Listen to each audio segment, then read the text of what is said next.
Hello and welcome. Hello gamers, it's Matt Making Monday. Hello Cody, Element, Brosar, Zebus, Ruffian, Hale, Mudkip, Sensei. Hello. Welcome. Hello Soup. It's been a while. Just over a week, in fact. Beyond a week, almost. Week and a half. My leg pain has subsided considerably. I can go up and down the stairs comfortably now. There are moments of irritation or stiffness in the leg where I sort of have to like massage my knee or sort of get it in a better angle, but those are sort of just the lingering pains for now. And with enough time, they'll eventually go away. Namely, with more medication. But hello.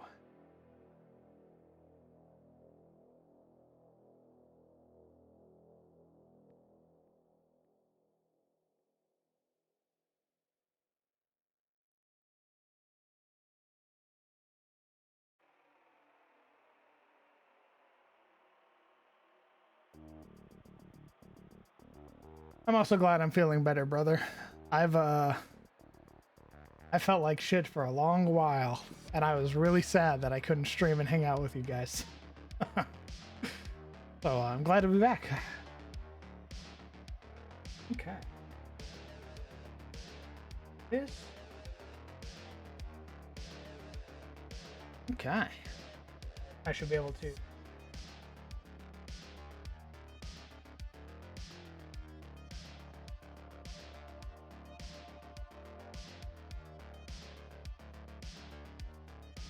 Gotta get a throne set up crown, that way we can fund your crab leg replace. Brother, I want you to know all my throne would just be NOS energy. Just NOS energy drinks and pretzels, probably.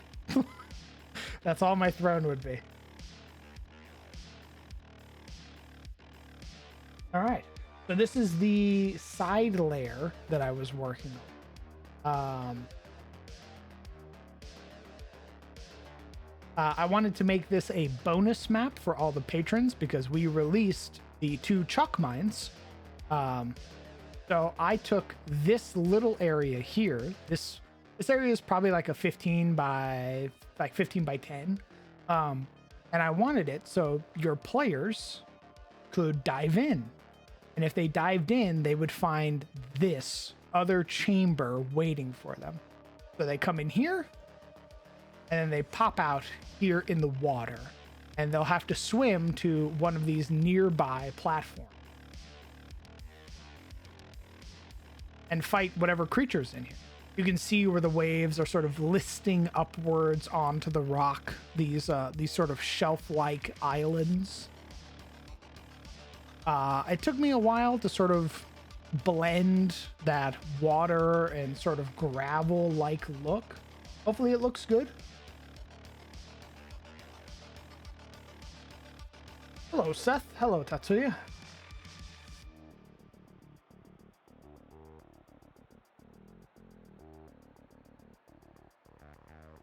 I personally think it looks pretty dope. I really like that gradient sort of transition from rock to water. I think it looks pretty sick.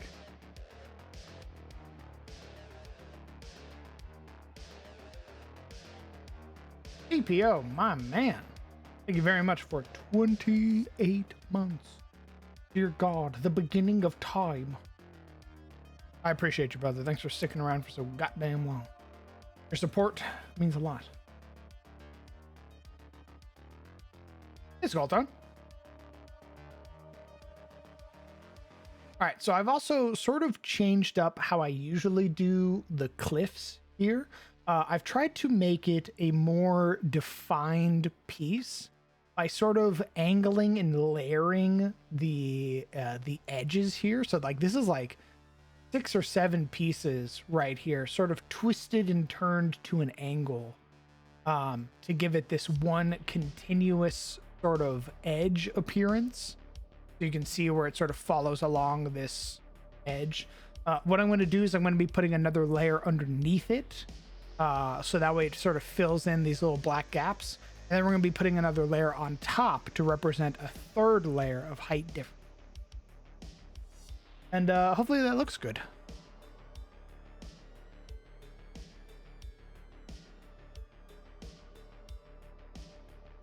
If it had Olympic level dodgeball, sure. I don't really watch the Olympics anyway, but I suppose it'd be fun. Like I was way more interested in the Olympics when I was athletically active, as it were. Like when I was on swim, I wanted to watch like Michael Phelps and the rest of like Team USA and shit like that do their relays and stuff. But now that I am a not fit person, I don't really care. But dodgeball could be fun, sure.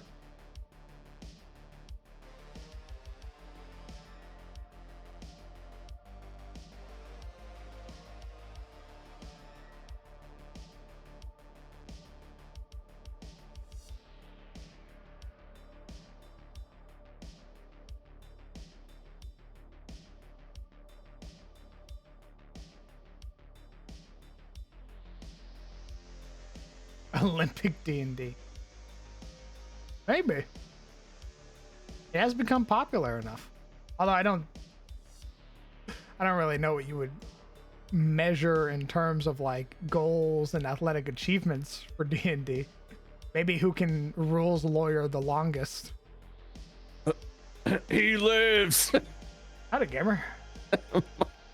My mic fucking stalled for a second. Nice. Making me look like a fucking fool. Well, let me change your clothes real quick. Thank you.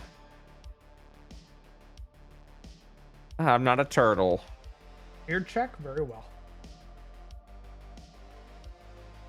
My beard is immaculate. Thank you very much. Starting to get that Jack Black kind of scruff, if that makes sense.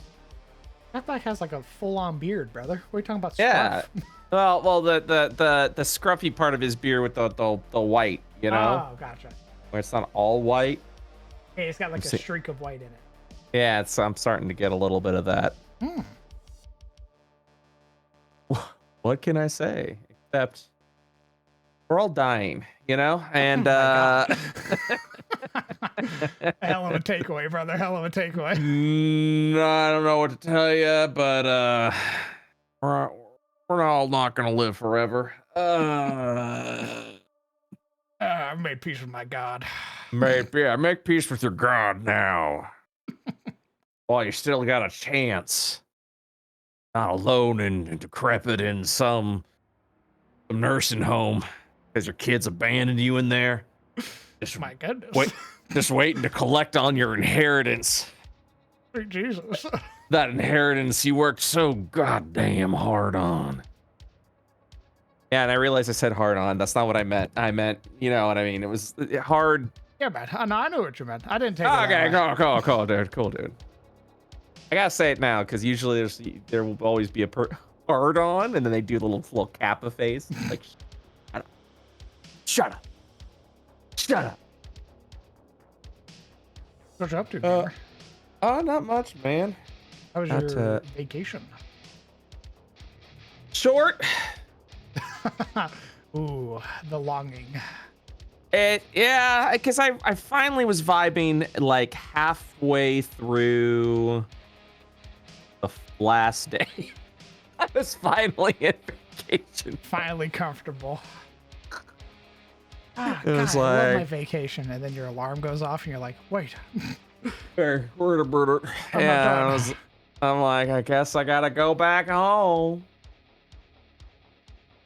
I think the problem, it was a great vacation, but I think the problem was we were going to a concert, and instead of staying in Atlanta where the concert was, we went to North Georgia by the mountains.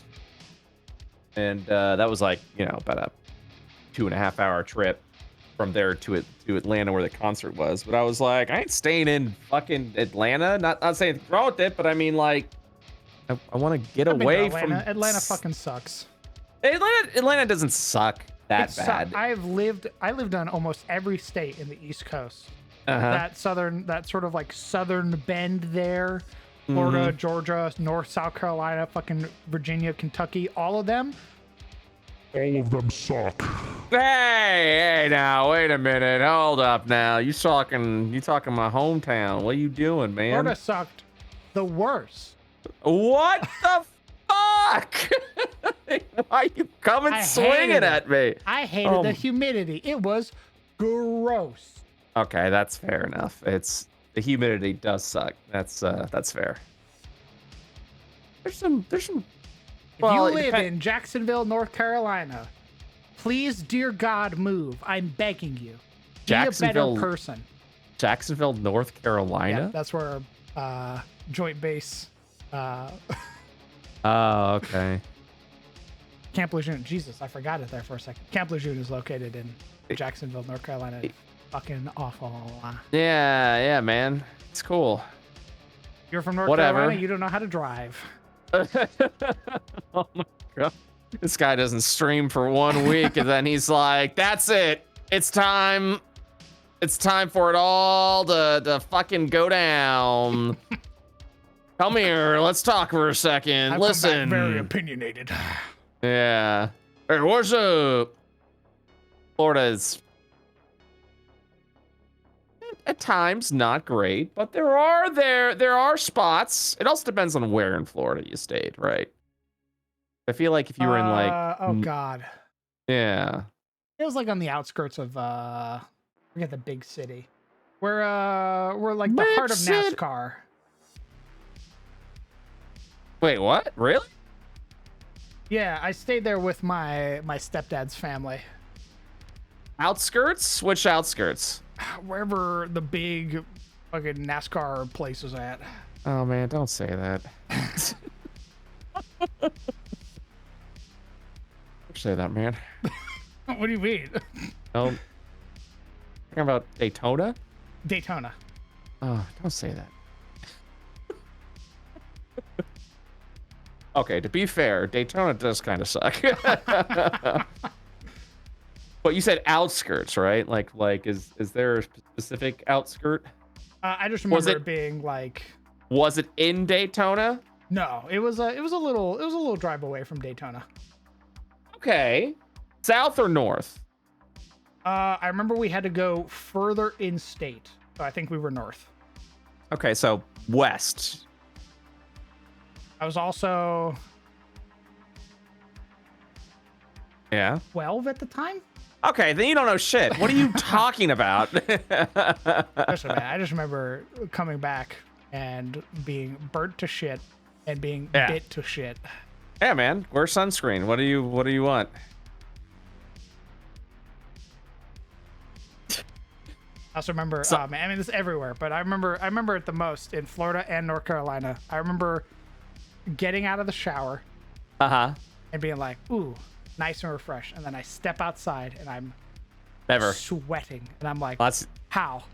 that's where you fucked up. Honestly, truthfully, that's where you really just screwed the pooch on that one. You never go outside. What do you mean? Yeah, I learned that lesson.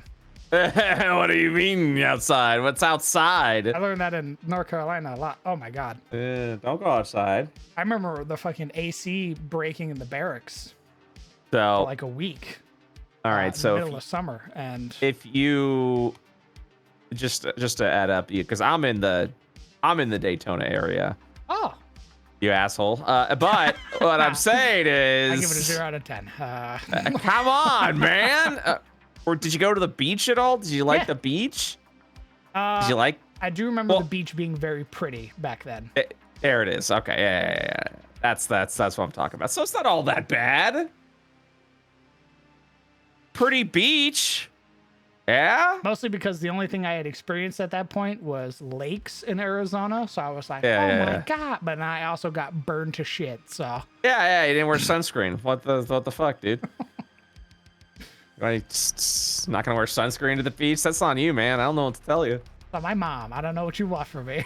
I sure your mom's a wonderful individual. Should probably put a little more sunscreen on you, especially if they were native Floridians. Nah, she was born and raised in California. We went with my stepdad to visit his family. No excuse! What? It's even worse! Yeah, it's okay. The sun's good for you, honey. Oh my god. Yeah, I just remember like peeling for like a week. It was awful. I got mixed emotions, I suppose, about what you. Shut the fuck up. Have I not been wearing? Oh, okay. Anyways, what was I about to say? You have mixed emotions on something. Yeah, I got mixed emotions on Florida because there are definitely times where I go, hey guys, with it. But also this is like been my home for like the majority of my life, and so it's I don't know, man. Oh, dude, I felt the same way about Arizona. Trust me. People were like, dude, Arizona sucked. I was like, nuh-uh. I mean, maybe a little bit. And then I remember like, George Arpaio and shit like that, and doing a bunch of horrific shit to immigrants, and I went, okay, well, yeah, it's pretty fucking bad. Oh my God. I was like 12 at the time, man. What do you want from me? Yeah, that's what I'm saying. I was like, you just never been to Sedona before. No, yeah. So if you were like in like westbound, you might have been at like the Land, maybe Deltona, maybe a little Pensacola action going. Well, you said more northbound. Your Palm Coast. That's not good. That sounds familiar. Palm Coast. Yeah, or Palm Beach. That's north. It's a little northern-esque of Daytona. Daytona's not my favorite city. There are better cities around Daytona. Daytona has become, because it's NASCAR and also spring break and hiker week and all that stuff. It has become a very big like touristy spot, and it's always been that way. But because of that, everything just kind of gone to shit, because it's spring break ruins everything. Yeah, that's what I'm saying. Go back to college, you degenerates. Yeah, get yourself an education. Yeah. Damage. I just remember we went in the middle of summer. Yeah, summer's rough. Damn kids with their music. Summer's a little hot. I wanted to like do some outside stuff this week, and I'm like, all right, let me check the weather. Oh, storming for the next 10 days. All right. Cool. Because that's the problem. It's not like it's consistent rain. It's like here's some rain for like 20 minutes. Just enough to get it real nice and sticky outside, and then the sun comes out and it's awful and it's terrible. Hey, you step outside and everything starts sticking to you, and you're like, yeah, humidity fucking blows. And then it feels oppressive, which is even worse. Yep, that's it. That's the one. Oh, that's what I hated about North Carolina was when it got to hurricane season, because that was just a constant. Yeah. Remember, they're like, all right, guys, we're gonna go ahead. We're gonna be doing a dress blue inspection this evening. Go ahead and meet outside of the flagpole outside of the hospital at 2100 hours. And then we'll get everybody figured out. We roll out in our dress blues, and we're like, okay, well, it's October right now. It can't be that bad. And then it goes, hey, I've changed the weather. And we're like, what? Yeah, you know how it was like 70? It's 90 something right now. Yeah, with not 99% anymore. humidity. Not anymore. You go out there, your fucking H&1 inspecting your uniform goes, why the fuck is it wet? I go, H&1, I'm fucking dying. And you're like, look around you, idiot. Sorry, I didn't mean to say that. Please don't hit me. Yeah, I was gonna say I feel like the armed forces really frowns when you call your commanding officer an idiot. Yeah, I mean, unless he's cool. Unless he's cool, then you know. We're being called an idiot? Yeah. Damn, what a badass. If he's cool, you can get away with calling him like a meathead and shit, which I did to my HM1 all the time back when I worked in the multi-service ward. Really beat that shit out of you. He was an FMF corpsman, so he was a lot of the HM1s that I worked with, because it was a joint base, were all Greenside corpsmen, so they had all done like multiple tours and shit like that. I remember sitting in his office, and the HM2 that was there got pissed at me because I called him. I said he was being lackadaisical. He said he's insulting me, and my HM1 looked at me and went, "Hey, Caleb, what don't are you use saying?" big words around him." And I went, "You got it, boss." What the hell? It was great. My HM2 was pissed. He did not like me. Yeah, sure he did it, man. HM1 though, super cool. He was fucking ripped. He was massive. That shit's funny. Oh shit. What happened? I misclicked with a brush and put too much of a brush down. You were being whimsical or whatever the fuck you just said. You got me. Yeah, limsy whimsy or whatever. Yep.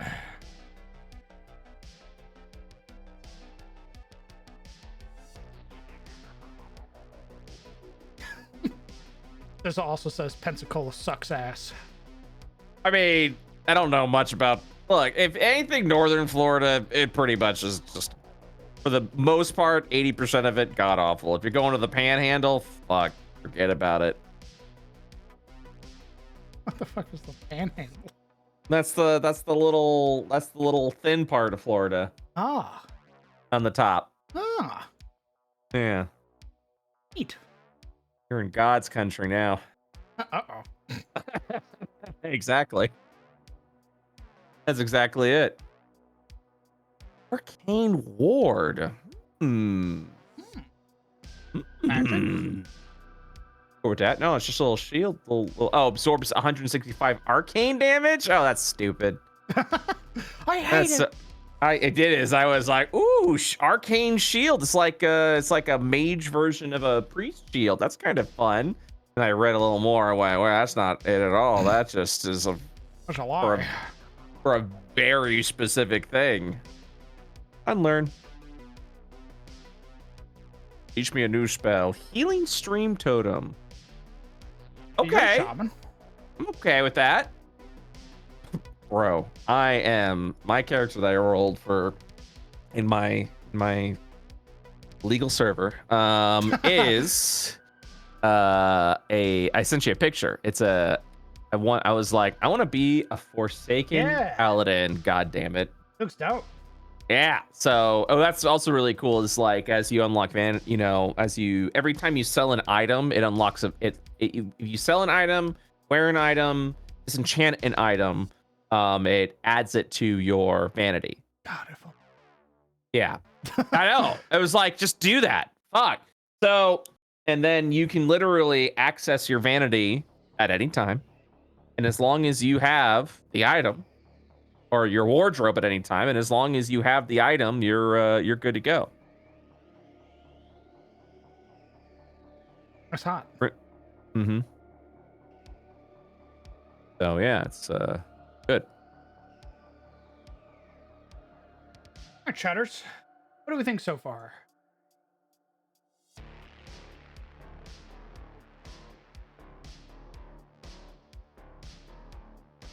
What do you think, chat? We've got 4 platforms. I'm probably going to change out some of the pillar designs here, just because it's literally just a copy and paste. So I'm probably going to make each pillar unique. And I'm probably going to brighten portions of the water. Give it that more radioactive look. Like I did the cave walls? Thanks. I tried a different technique this time. Where I did a sort of layered like pattern appearance. So I sort of angled pieces until they created a more defined layer.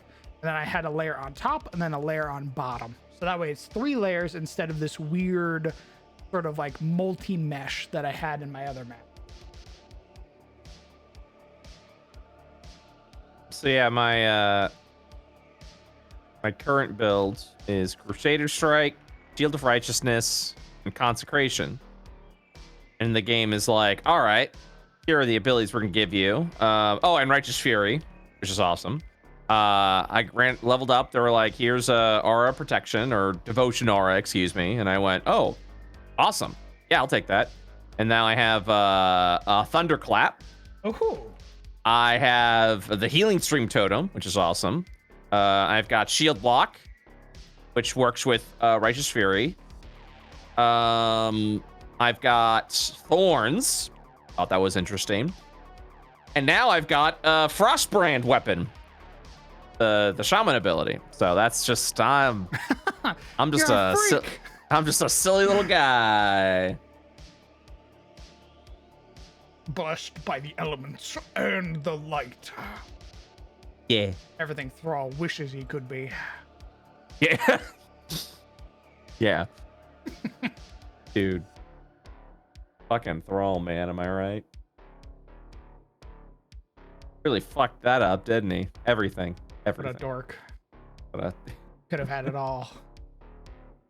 God, he pisses me off so much. He could have had it all. I hate him so much. What the fuck?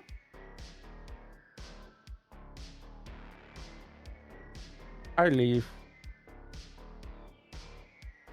I'm glad that they're going back to his warrior roots. Hell yeah. Hell yeah. How's your leg? It's better. Thank you for asking. For a while, it was very painful. But now I can actually go up and down the stairs again. So. Once upon a time, it was okay. And then it was not okay. Correct. And now, it's kind of okay. I can stop being a burden on my friends. Oh, here we go again. It's how it. No matter what you tell me, it's how it feels. I know. I get to be like, this fucking guy. It's great because a part of my brain's like, well, you haven't asked for water in like 4 hours. So like, it should be okay. And then my other part of my brain's like, they're busy. Don't mess with them. They're busy. Yeah. Just die. Just fucking die. You survive for longer without water, and I go, that is true. Oh my god. And then I ask my friend, and my friend's like, dude, absolutely. I'll get you the water right now. I'm like, oh my god. And then they also are like, why do you look so dehydrated? When's the last time you had water? You're like, huh? That same mentality gave me a fucking dehydration migraine or whatever. Yeah, exactly.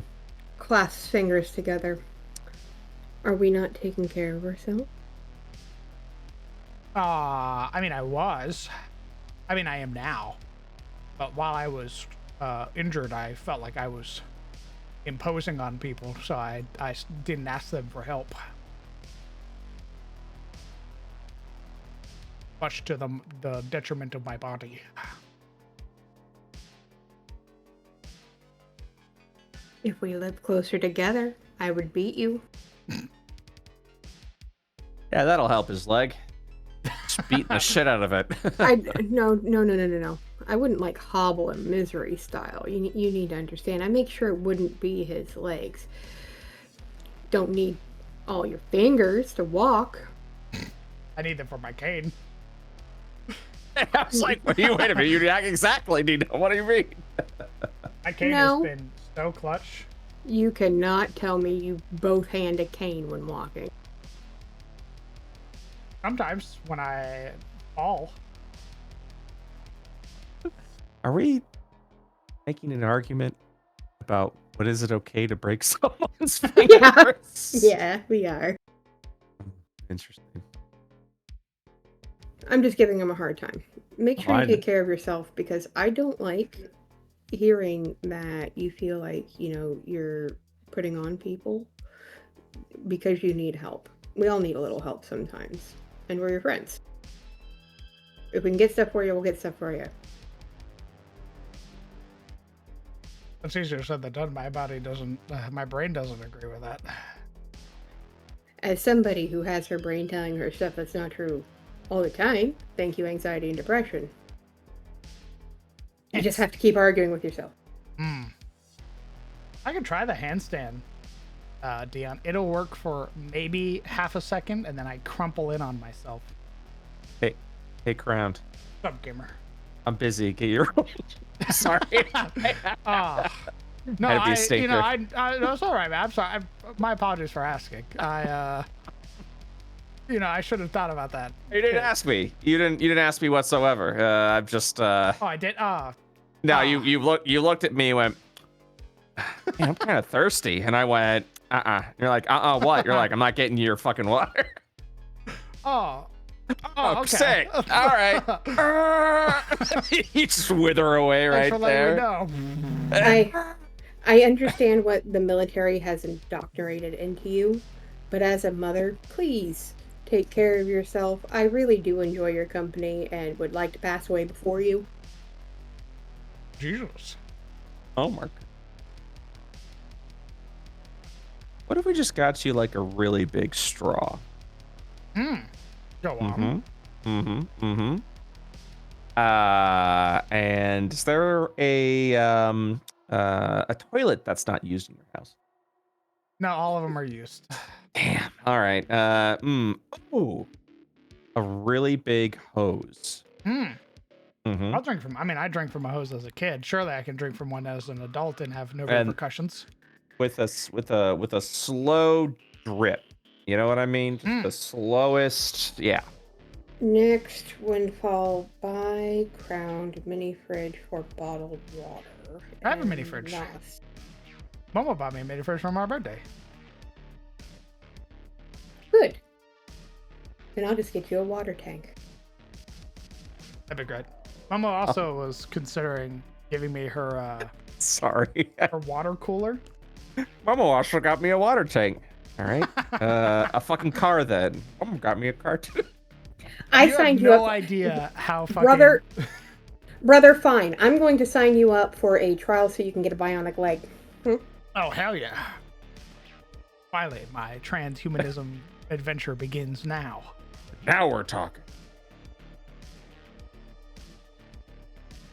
You'd probably be right behind my husband. He'd totally go for a bionic. Hell yeah!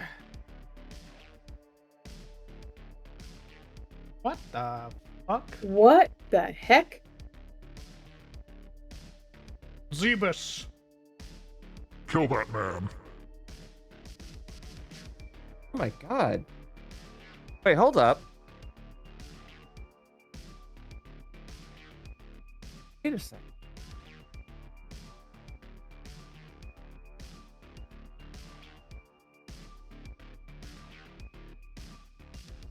So, they have been murdered. Thank you, Zebus. Your cheese is waiting for you.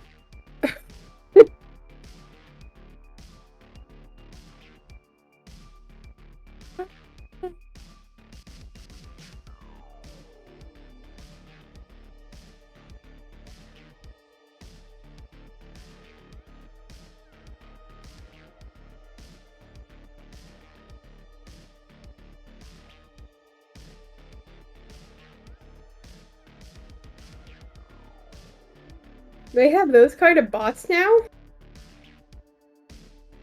Yes.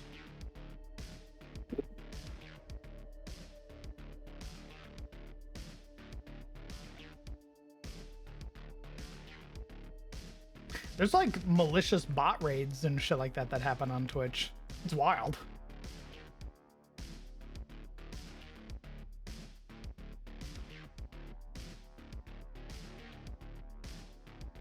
Add a little bit of shadow. Oh, that fucks. I like that.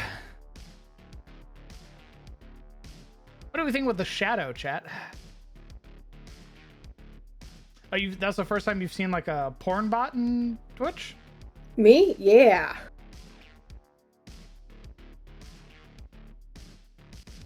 Zebus too, apparently. All right. Oh, get some dinner. You guys have a good one. Oh, hell yeah, brother. Get your dinner. Yeah. Bye-bye. Bye-bye. Mr. Crown, you need to have 5 platforms that they all need to scamper on top of. There's 4. These like gray areas are all platforms. You can see where the platform ends here. So they have to swim these distances. You just have to get in the water. Please tell me you're gonna electrify the water at random intervals. No. But there is going to be Ugh. there are going to be other creatures in the water that basically they don't come out of the water. They basically just exist to fight in the water. So they're there to hamper and impair. You're gonna leave piranhas in the water? I don't know yet. There's going to be something like malicious in the water. I just don't know what yet. I know for certain that because I want to borrow from the old TSR adventures, I know for certain that the enemy in here is going to be a giant crawfish.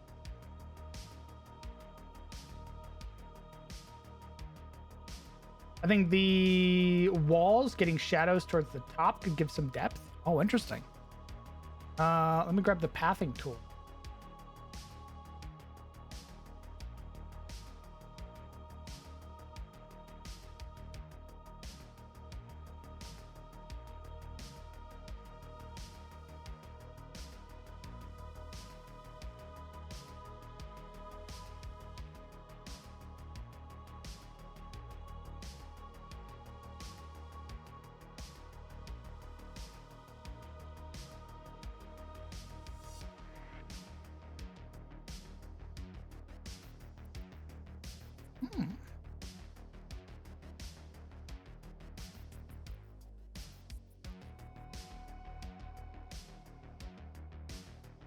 A were crocodile. My goodness. It was either I was going to make it the crawfish or I was going to make it a Dagannoth.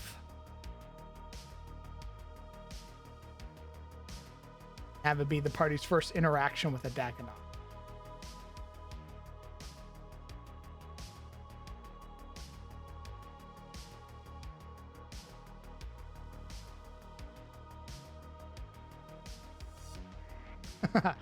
A Dagannoth, you ask? Why, yes, a Dagannoth. Dagannoths are probably one of my favorite enemies from an older video game, an older MMORPG that's still very popular even to this day. Their name means dagger mouth, language.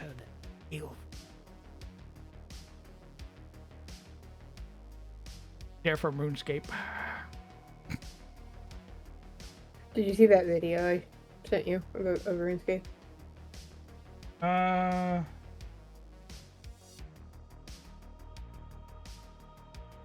It comes? Yes. I saw that. Immediately thought of you.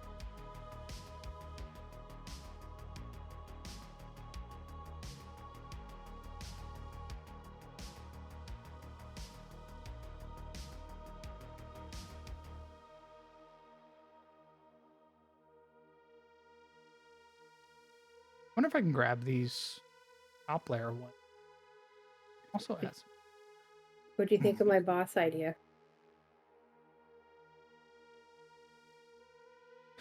The only caveat with that, I don't have halflings in my world anymore. Remember, they're mouse folk.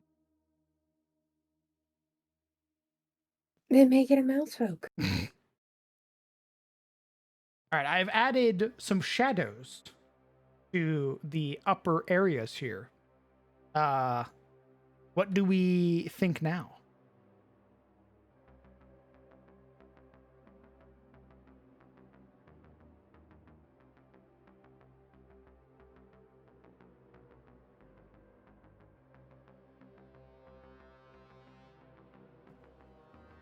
I like it. More. Okay.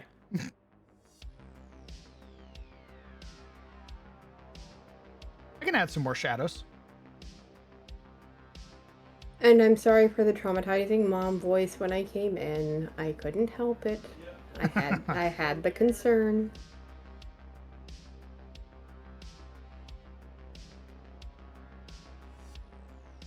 I am going to go grab some ibuprofen.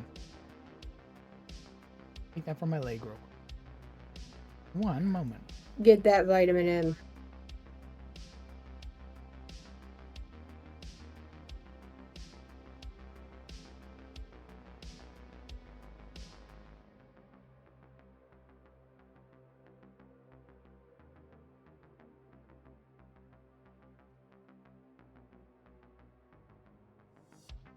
Well, Ruffy, and I'm a mom. It comes inherent.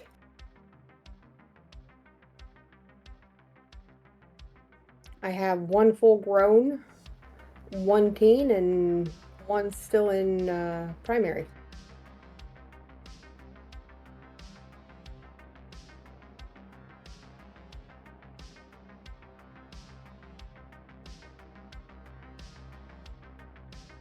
Yeah. But mom voices are scary, but like the reverberation and paternalness of a dad voice, like when a dad's coming in to like ask you what the heck's going on, you like makes you quake to the bone sometimes.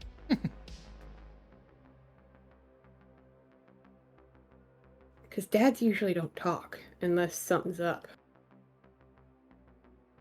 They usually let mom handle it. Usually.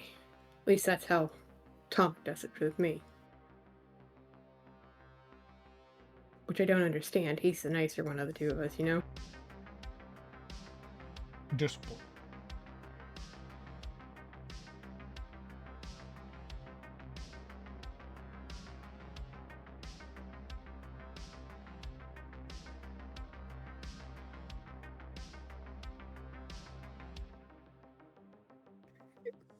If we all lived close together, y'all would be fat. I'd feed you guys all the time. I I'd cook am for you. fat. Fatter. Fatter. I've been making basically homemade egg McMuffins, for lack of a better term. I get ham steaks and then I do egg whites and garlic butter on the muffin. That's what the young one keeps asking for.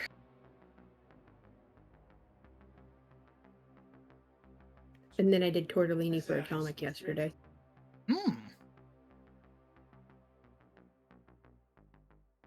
With garlic bread. Garlic.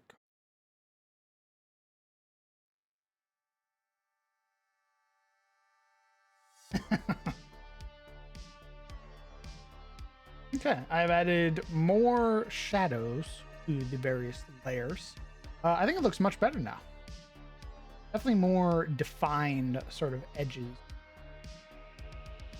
I didn't bring enough for a class, but I will give you a secret. There was a seasoning I found called Farm Dust on eggs. It's amazing.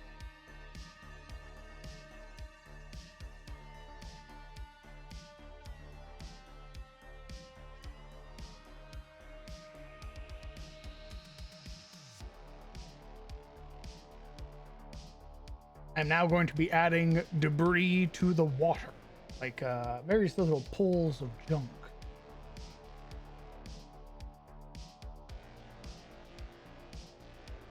Even some junk here on the end. Yeah, I order it off of Amazon. I order it off of Amazon all the time. Weaver's Farm Dust.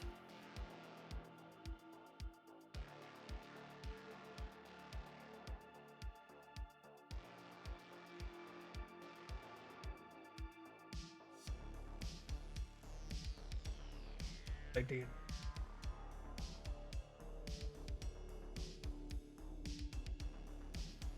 Aren't you in a couple campaigns? Well, the game we would be playing tonight's on break until next week. And then the last Wednesday was. It wasn't really playing. It was making characters.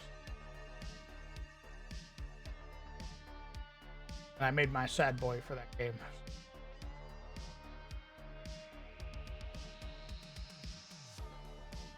Believe me, I feel that pain all too well.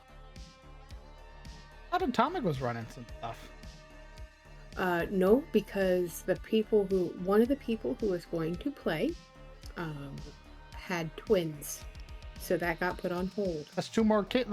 That's two more people to play. What do you want about? He is currently dadding to twin baby boys and a toddler girl, and as somebody who went through that, it is difficult to D&D and toddler wrangle.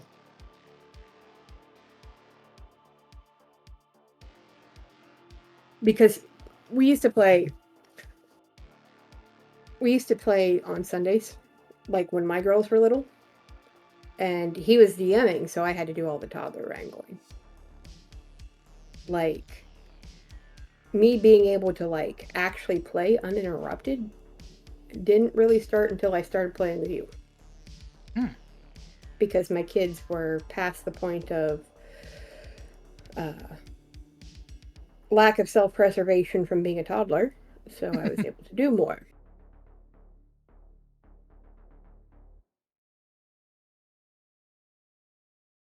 Oh, by the way, my youngest keeps on speaking in demon voice now. Nice. What's demon? Hold on. I will let her show you.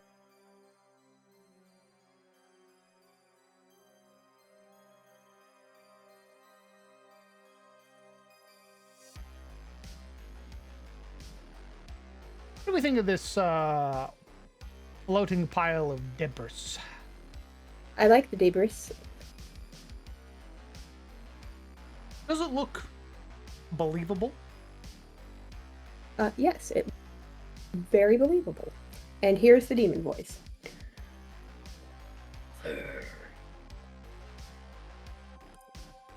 Thank you, baby. You may go. Would collapsed bridges between the islands make sense? Not here. This is like purely the creature's domain that it's brought stuff into. I remember when I used to talk in that voice exclusively. When I was like 10. Atomic says she would make a good middle singer. Nice.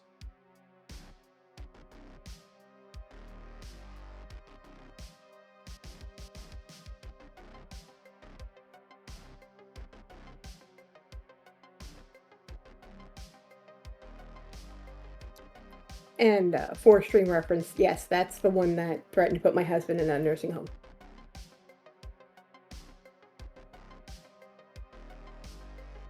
Wasn't I won't call it a threat anymore, because it was a so you're taken care of type thing. Yeah.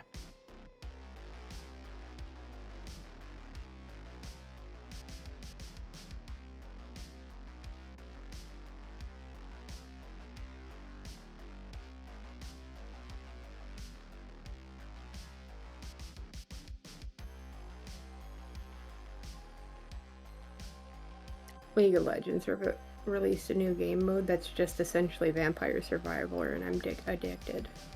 Nice. I might actually try that then, if that's the case.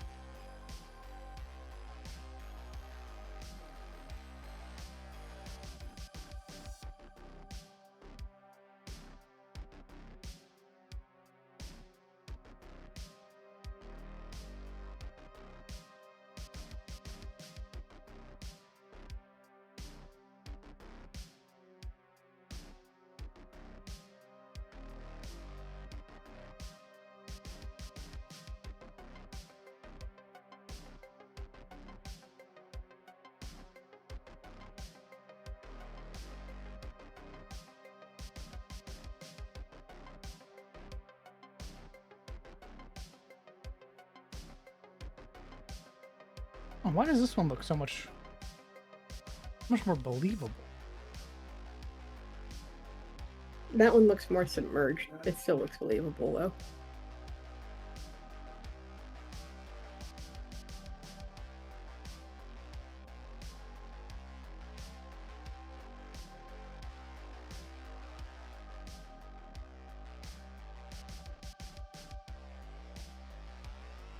Ah, it was the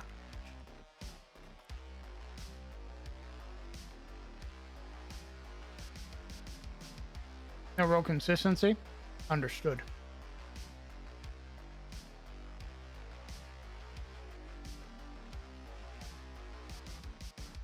All right, let's stick around the edges then. Try to keep it consistent.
Ruffian, thank you very much for 19 months.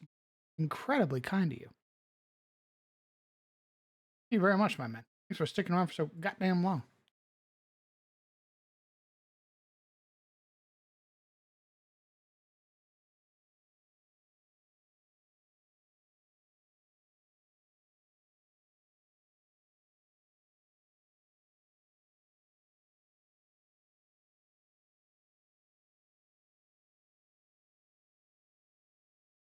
Thanks for being.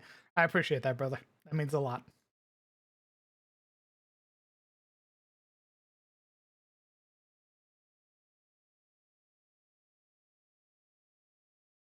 And call everybody homie. Hell yeah.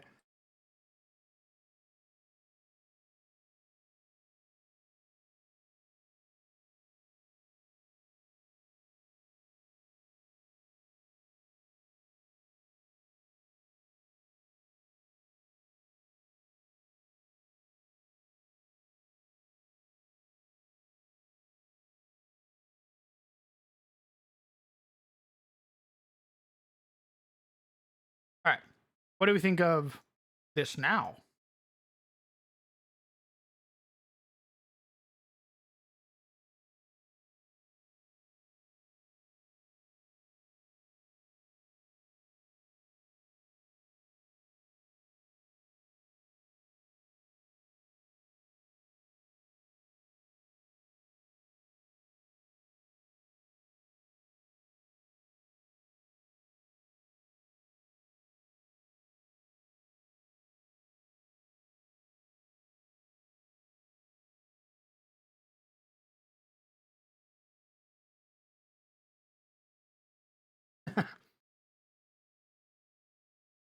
All right. Looking good. Nice.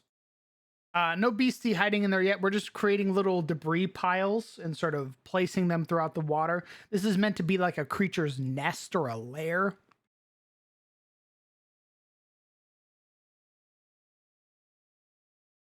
So this creature has basically been going into the mines, taking things, and then coming back.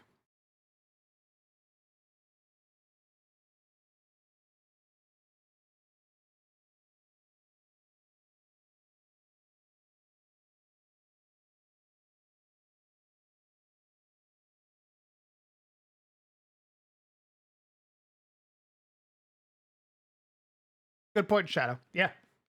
You could probably find stuff in the debris piles.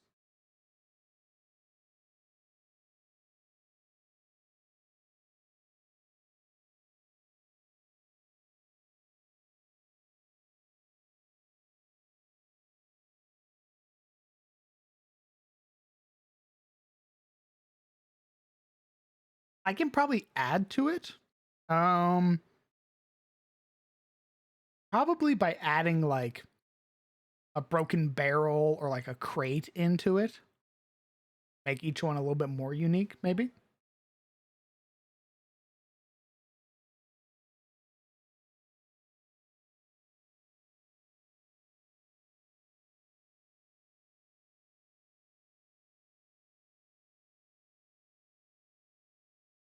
I just realized my music stopped playing. Pandora, Rustic Pandora, thank you very much for your Prime Gaming. Incredibly kind of you, brother. Do you know you had that? Well, I appreciate you giving that over here.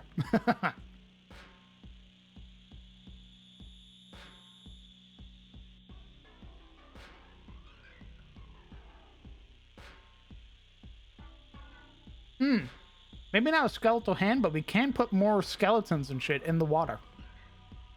We have a bunch of new bodies and stuff that they've added.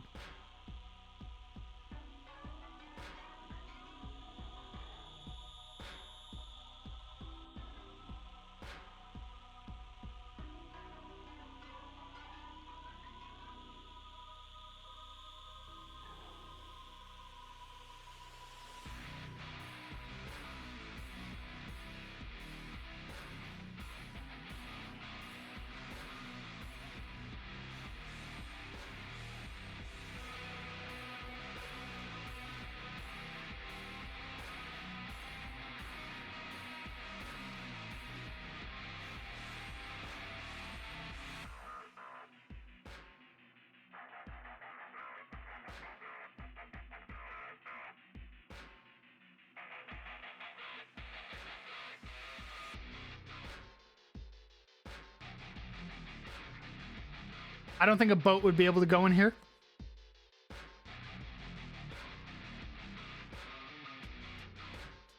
Just because this area, the only way to get into this area is through here.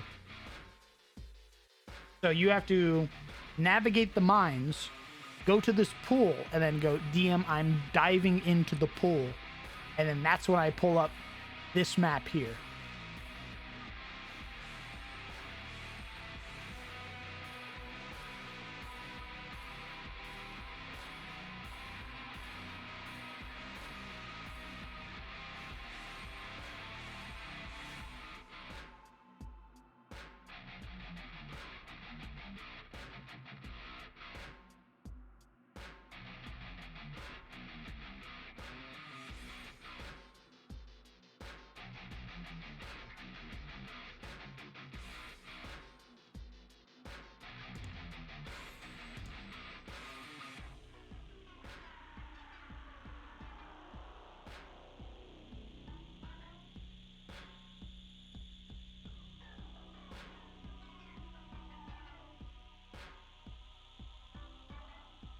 Well, maybe we can actually have those things be just sort of floating in the water. Glittering trinkets as a lure? That I could see. I could see a monster doing that.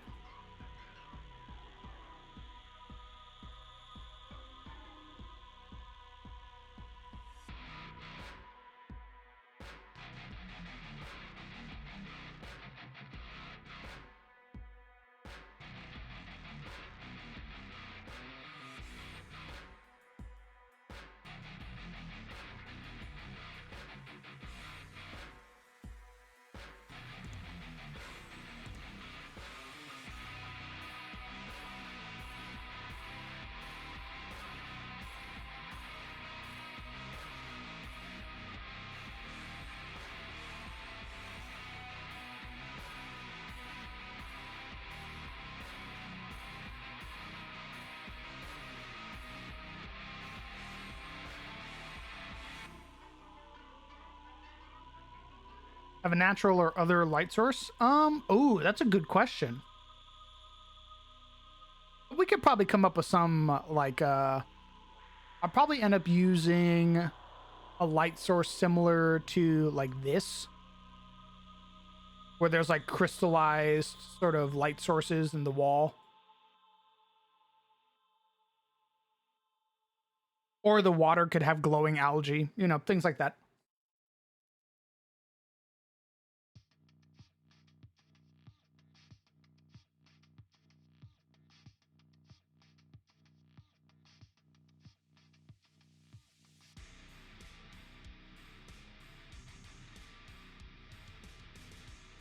Yeah, phosphorescent moss. That's a good idea. I can line the walls. We did that with the layer.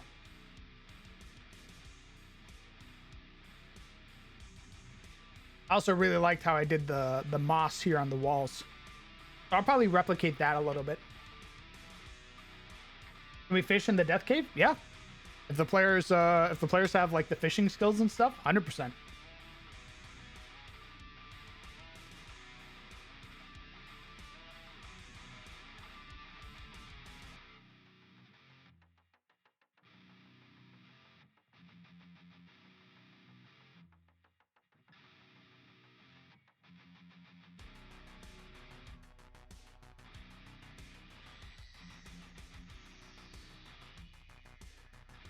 Ooh, okay. I am out of water and I have to piss. So I shall return. A vicious cycle. Very well. Indeed. Why am I on this earth? Just to drink water? And then to do what? Piss? This is a prison. Born to drink, forced to piss.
Oh, I'm back. Thank you for your patience. Welcome back. Thank you.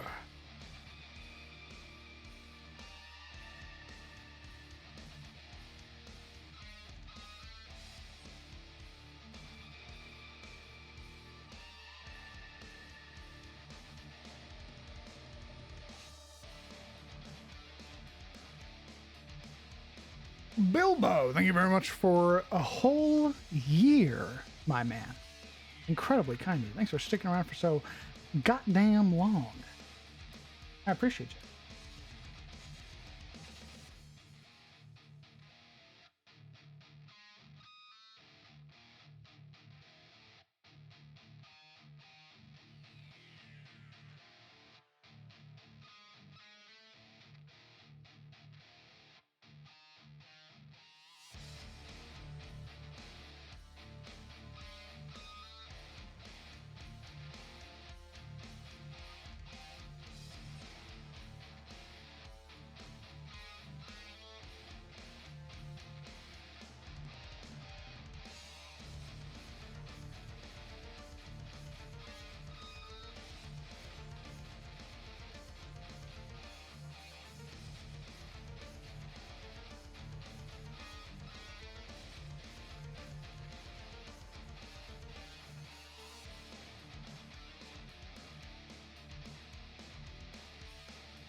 Currently, welcome Legion.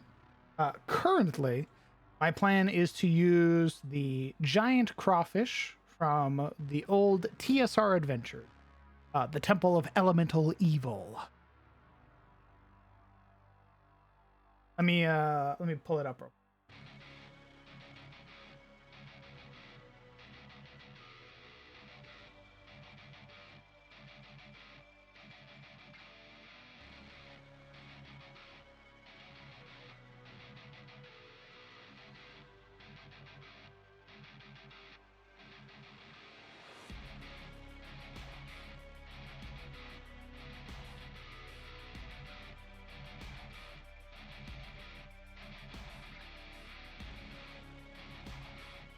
Oh, it's not a searchable PDF. Fuck.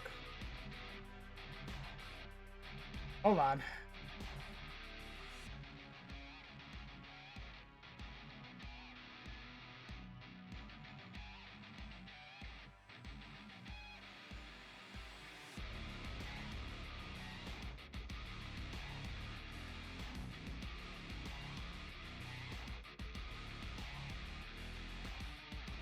Color. No, well, I mean, maybe. A cousin, yeah.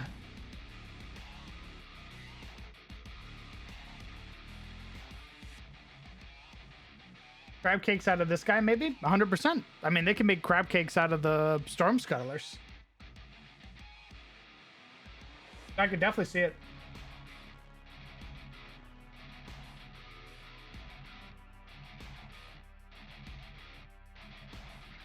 I think that would be up to Logan because Logan's the cook. I'm basically going to be aiming for like an Elden Ring style like crawfish.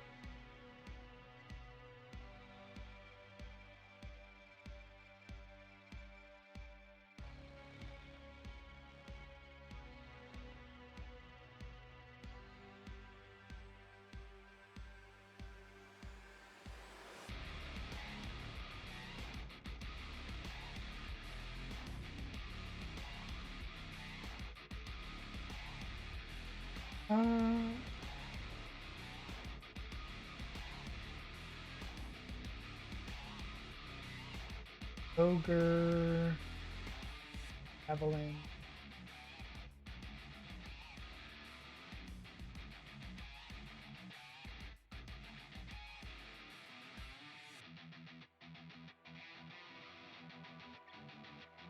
Air chamber.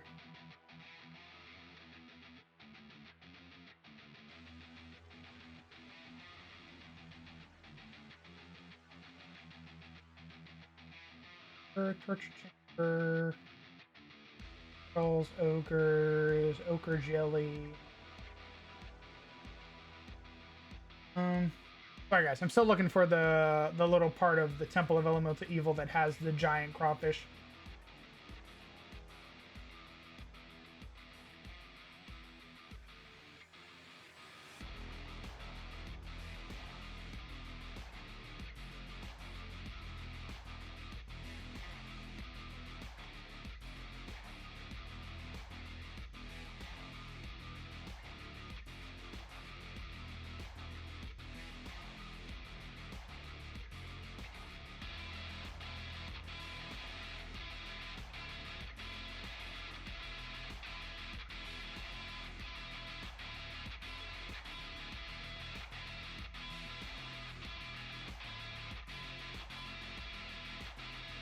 The Temple of Elemental Evil. It is an old TSR adventure. I have been using a lot of TSR inspired things for my recent campaign.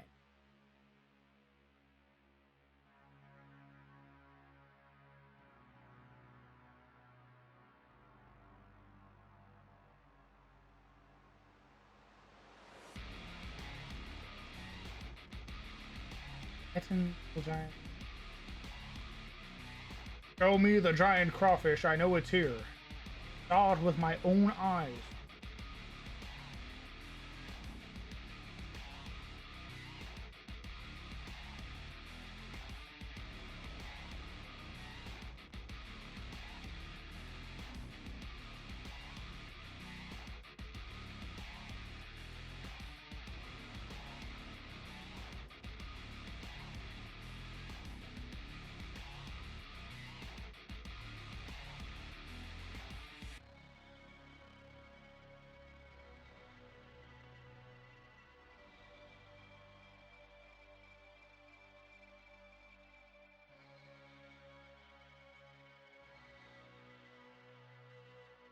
Nothing like having a loot screen.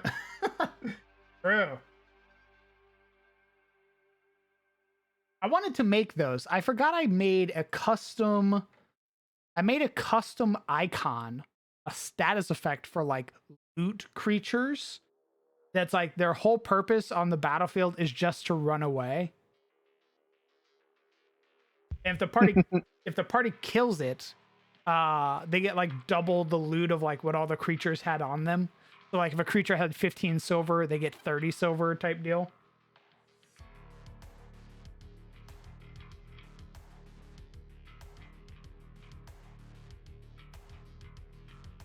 Where is it? Where is this goddamn giant crawfish? I love the loot rats from Vermintide. Just little guys who yell mine and run away. No, Cater, I haven't made any progress on the DLC off stream. I did get the DLC spoiled for me, which was unfortunate because I had basically resisted it for a very long time, but eventually it got spoiled from the final boss and a bunch of shit. So, but I'm a person who enjoys the adventure there, even if I know the ending. So it's fine. I still plan on playing it. The DLC has been incredibly fun.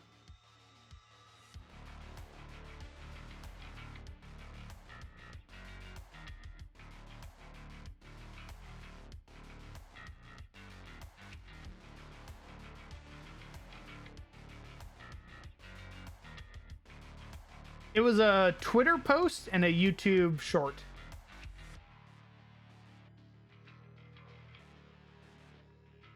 I think I missed it. Fuck.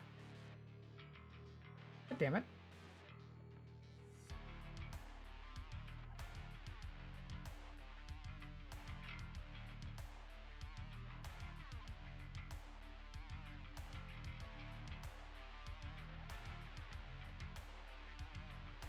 Where is that? I think it's in the moat house. Sorry that the screen's not moving. I'm looking at this old adventure trying to find the giant crawfish room because I really liked it. It spoke to me on a personal level. At the village of Hamlet. I imagine it's the moat house.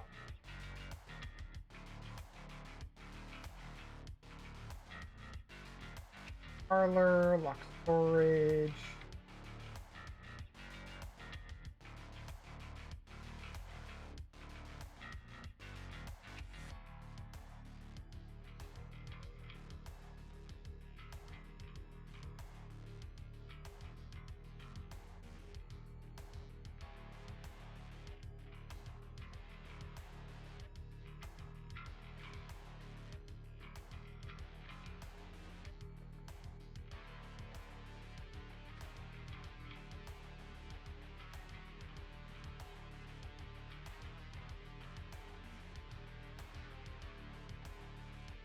Oh, that's right. There's also giant frogs. Upper level encounter key. Pool. The following encounter should challenge a party of 5 to 8 characters at first or second level. If few characters are present, or if second level characters are lacking, one or none, the DM should decrease the number of monsters accordingly, first omitting one of the larger creatures, then the smaller, leaving one larger at all times. Do not, however, add to the number. If the characters are all second level or higher level, convert small monsters to large specimens. Roll 1d6 giant frogs. Herein surprise intruders on a result of 1 to 4. These nasty things leap from their lurking place in the tall weeds near the edge of the pool, to a maximum range of 12 feet. They attack madly. They are voraciously hungry at all times.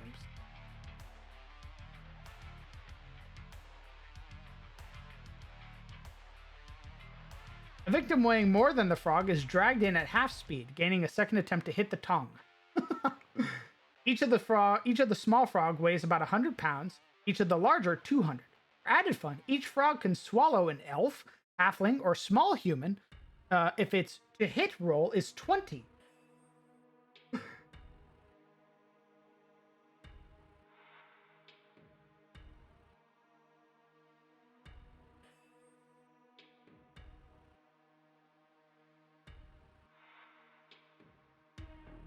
I want the room with the crawfish. The crawfish had like this really sort of like, you really have to go out of your way to explore it to get all the money. Oh, is this it? Pool. When the dungeon where there's dungeons, there's When the dungeons were dug, this natural pool of water was found. As it is considerably below floor level, the area was dug lower and the entrance of the pool enlarged. Some connection to the underground stream must exist, for some time ago, a giant crawfish took the pool as its own. It now disputes with any creature entering, hoping to make a meal in the bargain. The men-at-arms in Area 33 hold it at bay by prodding with polearms. All others take their chance. The monster has been fairly successful, and there are bones and litters in and around the pool. If badly wounded, the crawfish retreats into a very deep central section of the pool and does not return for 24 or more hours. Near the back northeast edge of the pool are 17 copper pieces, 30 silver pieces, 19 gold pieces, and a normal longsword. In the water on the edge, on a ledge, is a platinum pin set with a smallish ruby worth 2,000 silver or 2,000 gold pieces, and a bone tube. This pin is under a skull, and the tube rests near some bones. Unless searchers use their hands, either or both treasures may, 50% chance, slip off the edge and be lost below. The tube is watertight and contains a scroll of 3 magic user spells: Push, Stinking Cloud, and Fly. It does not float.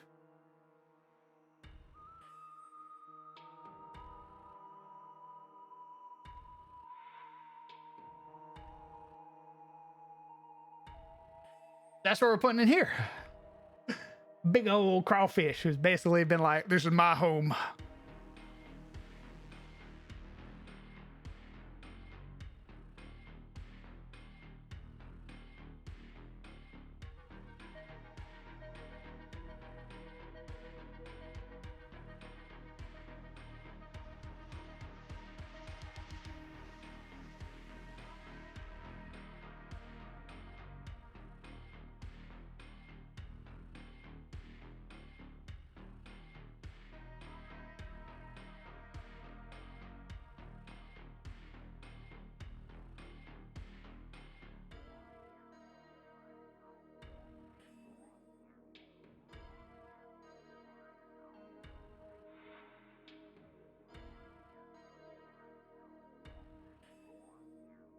Oh, the cake I ate. Yeah, if you were a heavy lad, it was harder for the frogs to eat you, which is hilarious.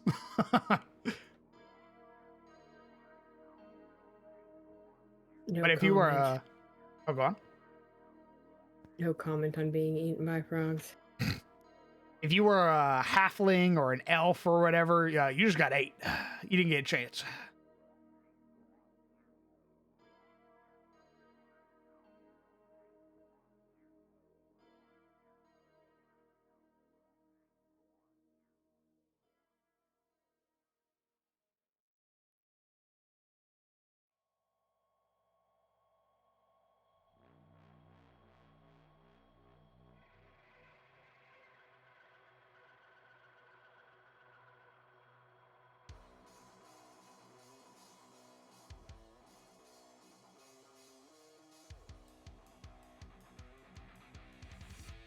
Nice. I like that.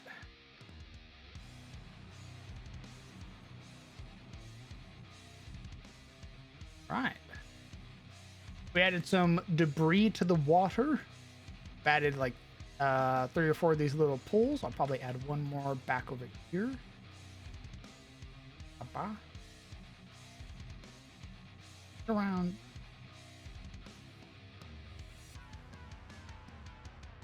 Okay.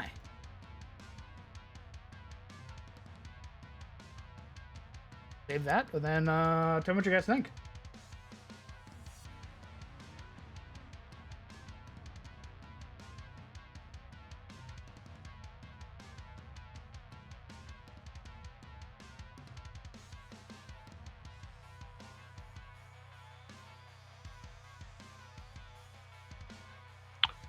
Yeah, I'm liking that look.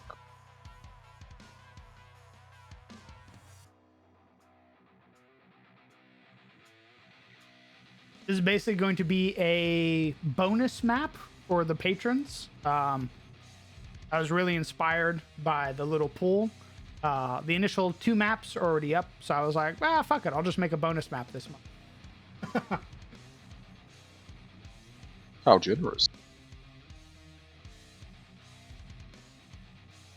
You get a little nice 3-piece dungeon.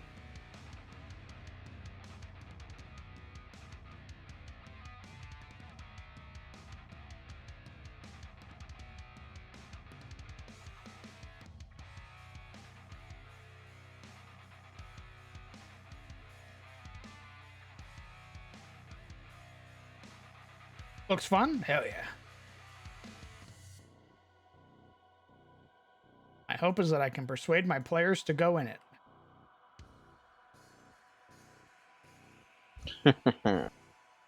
You know how your players like multiple bodies of water.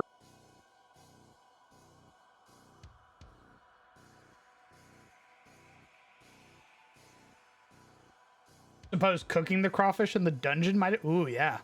Attract the attention of the manticore, maybe. That'd be interesting. Why aren't you giving me the path? Why are you being a brat?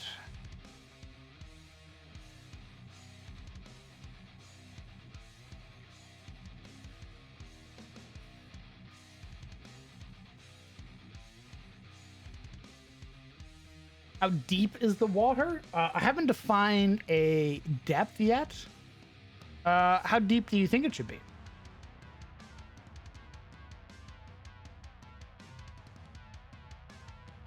Oh, I need to add more bone. Need to get the bone brush.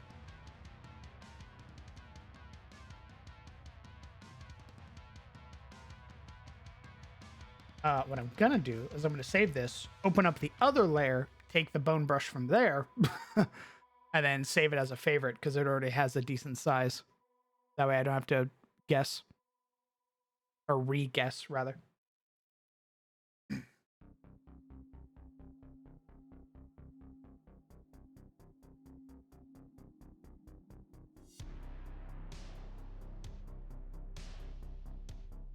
Never had a pet crawfish and know how much water they need.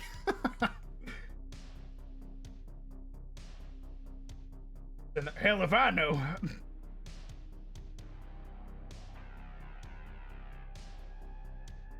They bury themselves in mud. They bury themselves in mud? Mm-hmm. Why? Because it's comfy. That's comfy.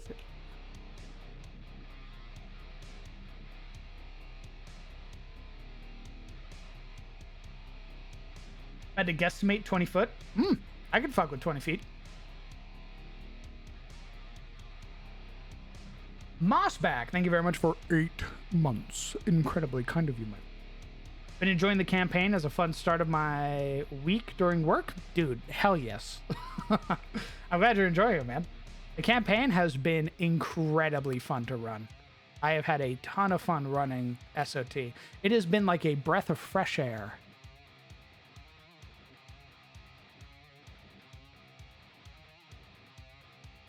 If we could say it's 20 foot, I'd be down for that. That gives the creature plenty of room to like hide, completely submerge itself underwater. Much like when a creature burrows underground and they're you can't target them.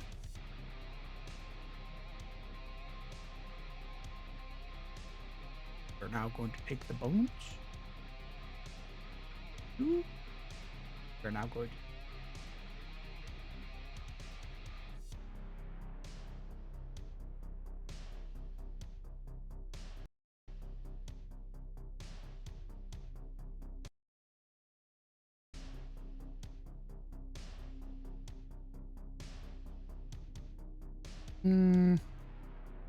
Defiance.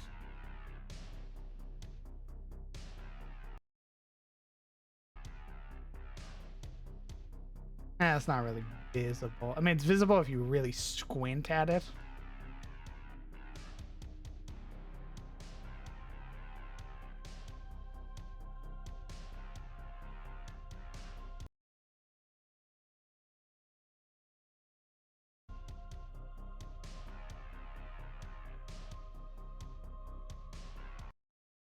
Yeah.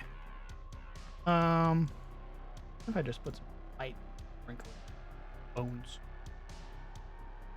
Ew.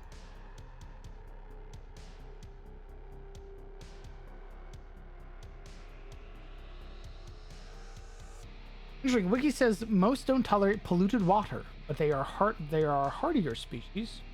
Guess if it's a Giganticus, it thrives wherever it wants. Okay. Doesn't thrive in polluted water. Interesting.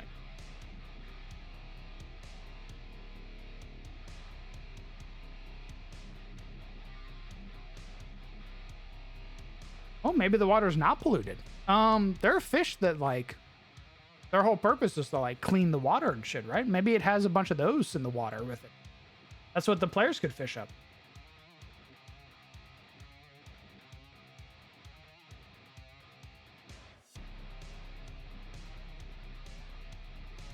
bunch of catfish? Ooh.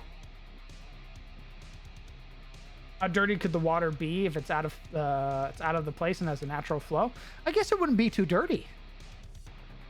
It probably has. It's probably connected to like a natural sort of water flow, like a little reservoir or aquifer. Crawfish had to come from somewhere, so the water's probably not dirty. And probably has a bunch of other little fishes vibing with it in the water.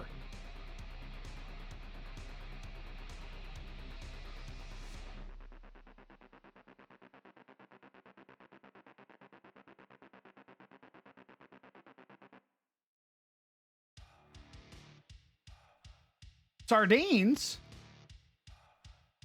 I can't tell, Soup, if you're just listing off fish or if you're if you're giving me like legitimate answers.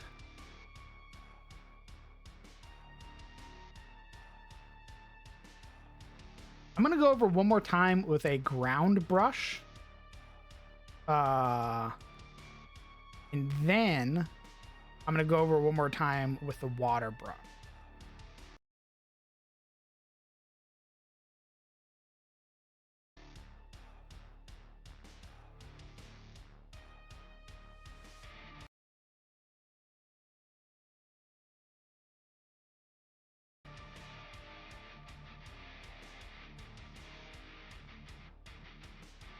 Okay, now I'm going to go over one more time with the ground brush, or the water brush, and I'm going to make it a little bit brighter. I'm going to make it like 170. My main goal, blow up. Act like I don't know nobody. Is to sprinkle this around.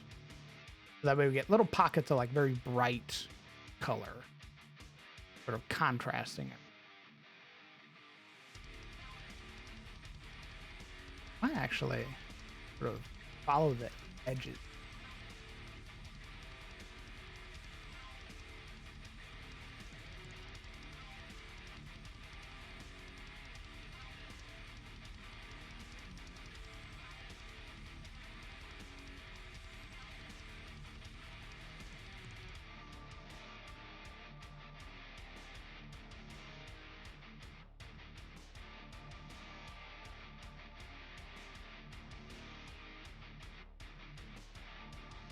Okay.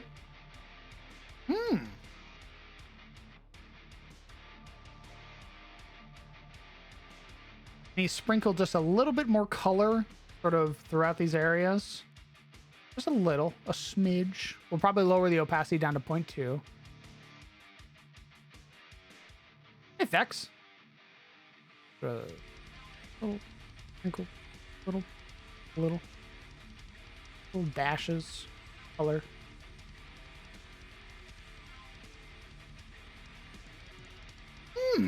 Okay. We've got that sort of, we got the floating debris in the water. We've got some debris pools sort of clustered up. I'm probably going to add some more debris over here. I eat now? Hell yeah, brother. Rest well.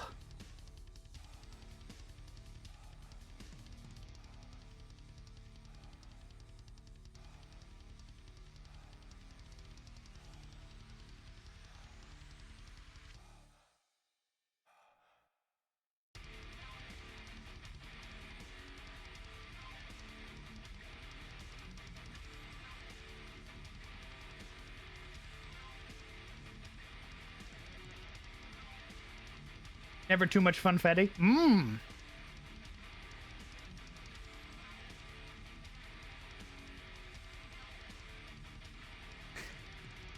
I don't want to change the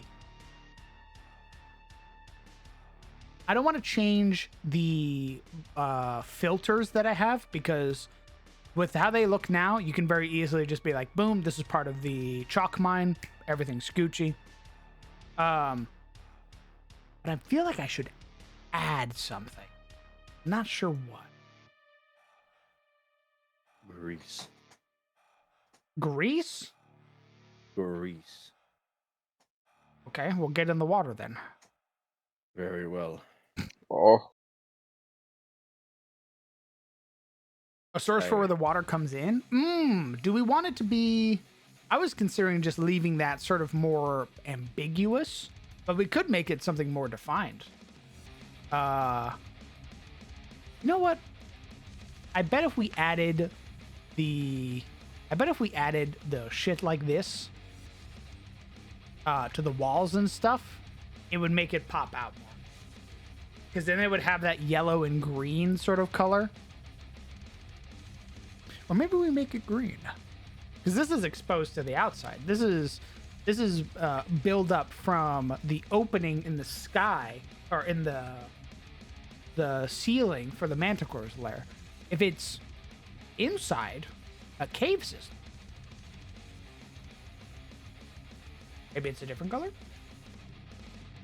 Could you use lighting, like have a spotch of lighting somewhere in the cave, so that it looks like sun is coming through the ceiling? Again? I didn't do that What for do you this one, mean? but I did that for the Manticore lair. Oh, You got that Oh, yeah. beautiful ray of light poking down over the tree. oh my goodness. True and real.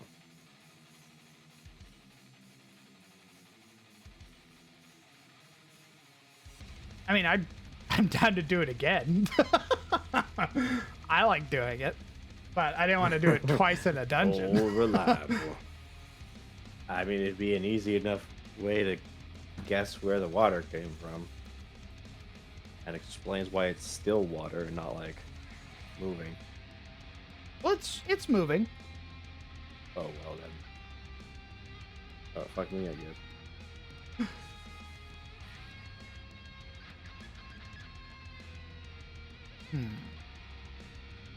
You know what? oh. Fuck it. It's actually just a big ooze. Oh, you don't want that. I don't, but it would be kind of funny.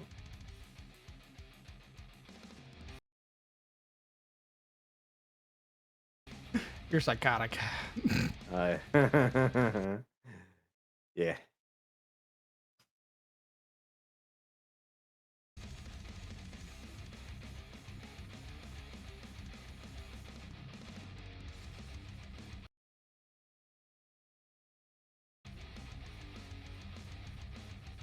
You run out of magic? Wow, nice. Congratulations. What deck did you win with? You won with vamps. Ah, very good. Isn't that The the one vamp you were is struggling to get off the ground for like ever? The vamp recon? Yeah. Wasn't that the one when I joined in, like they were just getting fucking dogpiled? I don't think so. I don't think I've done vamp precon in Untapped. I do have the deck IRL, and I've played it IRL a few times, and usually what happens is, because I'm playing with like 4 or 5 other people, is that the vamp deck pops off for like a few rounds and starts sort of like flicking water at people as they take 1 damage because they blinked.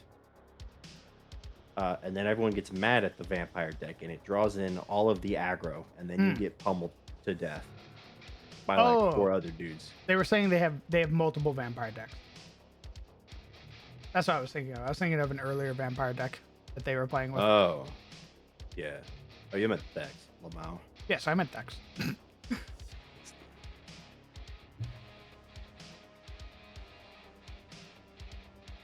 I mean, we could do something like this.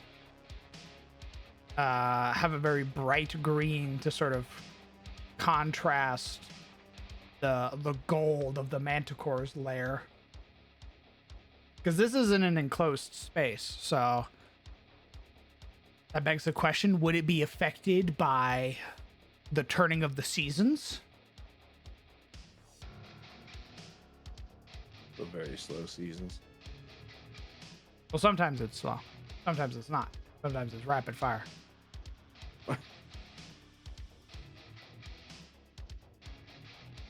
It's meant to be quirky. And quirky it is. A little silly. Flip goober.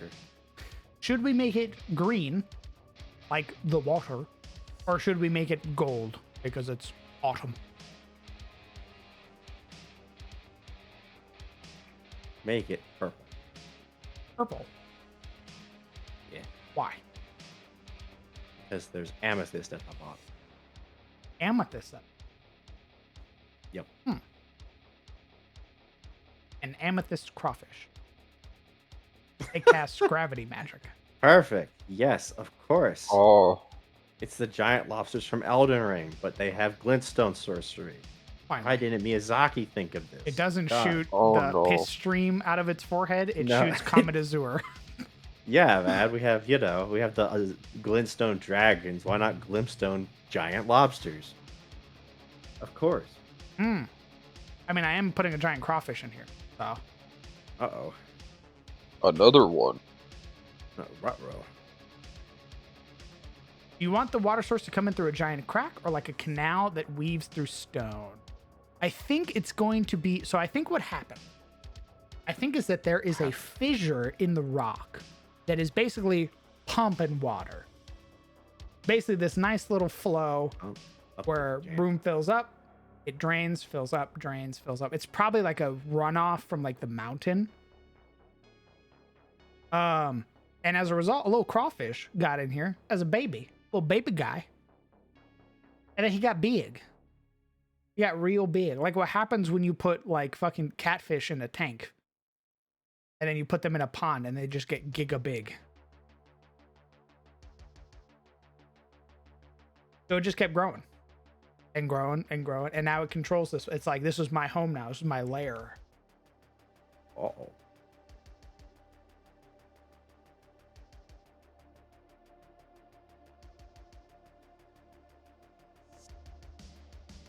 Water would just be cold all the time. Room would become glowing monotone unless a reason for different color cycling illumination flora. Can you elaborate that just a little bit more, Shadow? I'm not sure I fully understood what you were saying.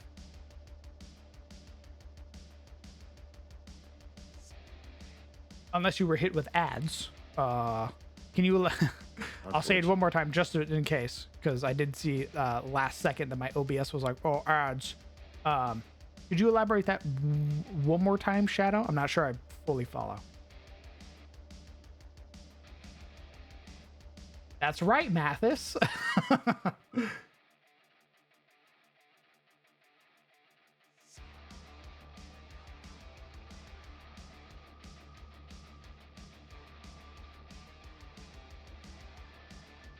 Hold on. I need to see if my NOS is cold. My caffeine.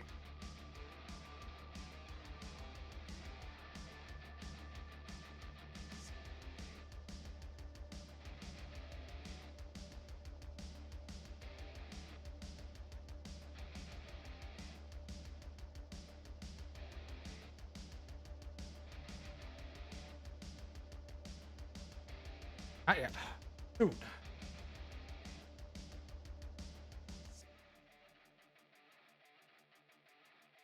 How about I start putting the gold around, just sort of filling it out, and then we'll see how we're feeling.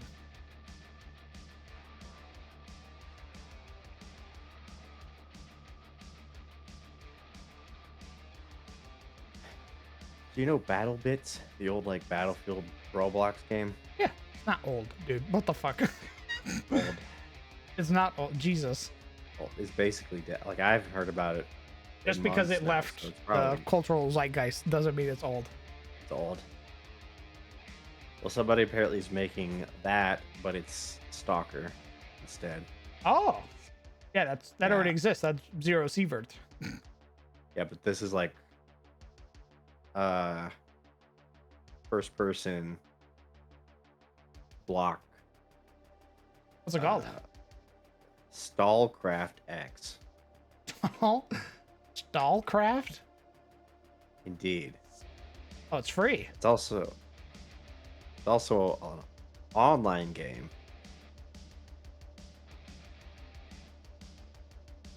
I'm watching the trailer.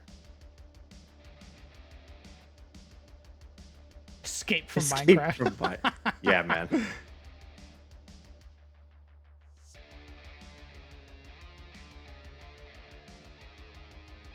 I have 3 friends who have played this game. Skullthrone has played this game. That's so funny. Of course they have. I have a friend named Cream. I don't remember what their actual name is. They have 20 hours in this game already. Similar to Once Human. I mean, I like blocky shooter games, so. The map looks fucking wicked. Honestly.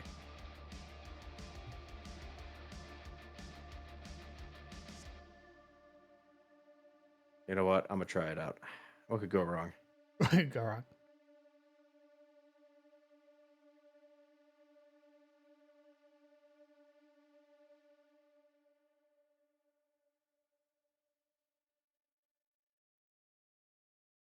Tell me what it's like.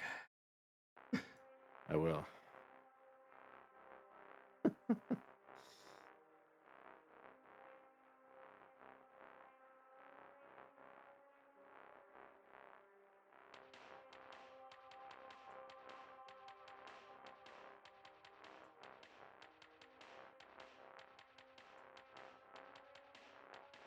Here, and then we're gonna go in with the mouse. Gets Isekai. Oh, good heavens!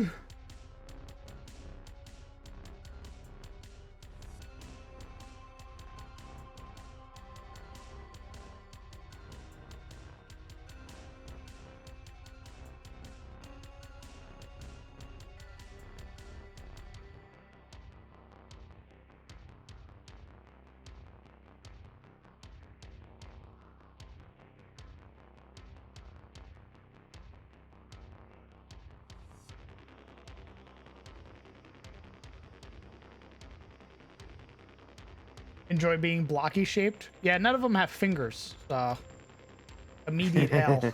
Who needs them? Honestly. Fingers are overrated. Oh yeah. Oh.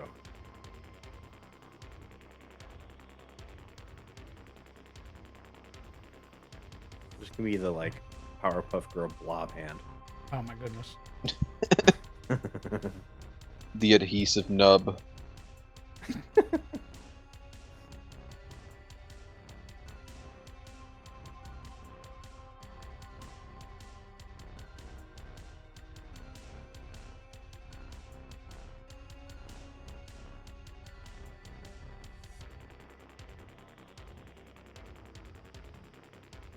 Okay, what do we think of this?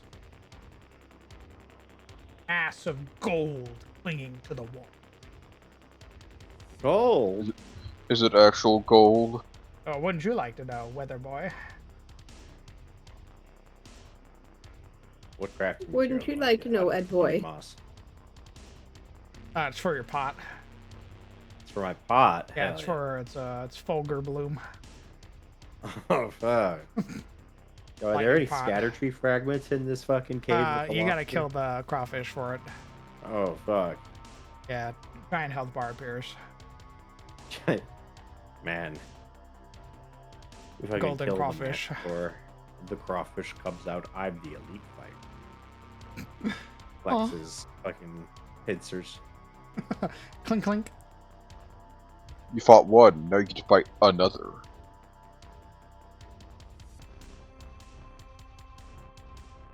Yeah, we're gonna give this guy magic. Fuck. Crawfish of Rhea Lucaria. No. No, right next to the Radagon's best boy. Da, da, do, do, do, do, do, do, do, do. Who gave this dog a knife? I did. I cast fetch with myself. You can keep the dog in the divorce. You can keep the dog and the bishop turtle. I was mostly joking with the gravity lobster attack, but to be honest, that sounds like a fun basis of a 5e boss mob. Main attack, a strength save for anyone in or next to a line attack. fail gets pulled into the line and takes some force damage. A legendary action, anyone on the line makes a dex save, but takes a fuck ton of force damage and piercing from the gravity spikes. Nice. Fucking brutal. Oh. I fucks with it.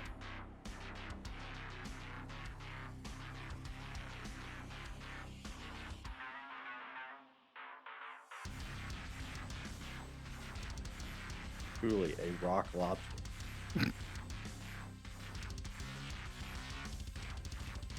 Dun, dun, dun, dun, dun, dun, dun.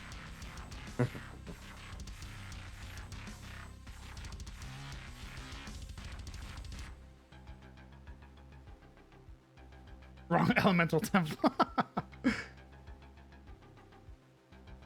The hell is that? Gets fucking smoked by a What the- meteor.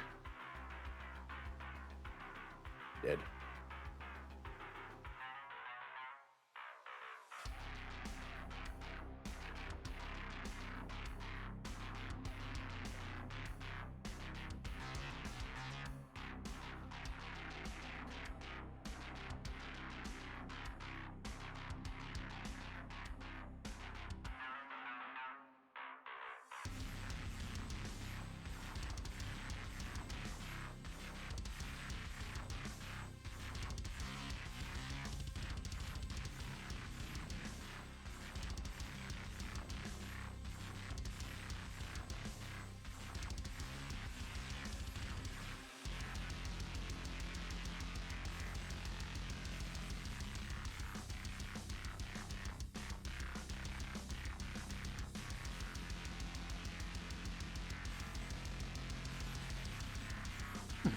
Okay.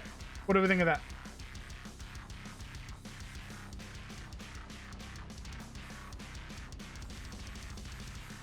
Hell yeah. Yeah.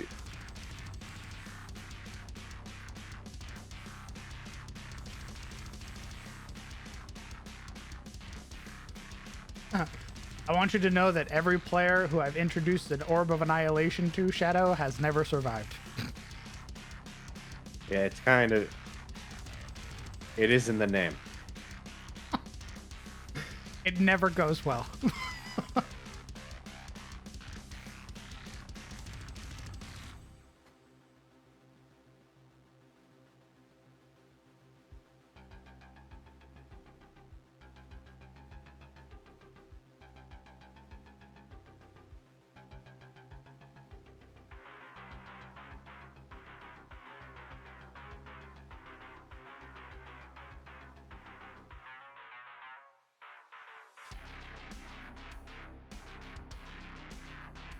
I can scatter.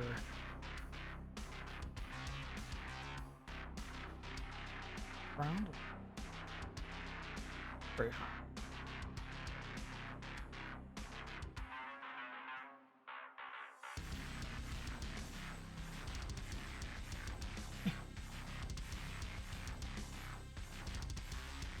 You need the necklace first?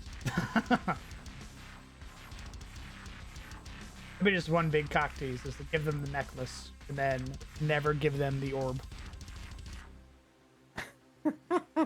Nice. Yeah, man. Any orb of find- annihilation you come across, you can control it, and then you You never find a experience case for the deck of many things. Well, it's Legion. You can still post your funky ideas. I have nothing set in stone for the crawfish. I'm using an old template that I made, that I borrowed heavily from 4th edition. Let me pull up my Foundry. Show off the template.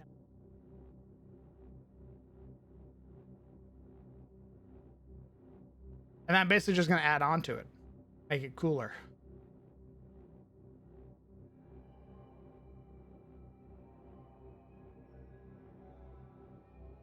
Probably still going to be a bit before the players even see this. So, just Gucci. What do you mean? I see it right now. No. No, you guys are still doing stuff in the sphere and haven't shown any like want to leave, which is good. I have 2 crawfish templates.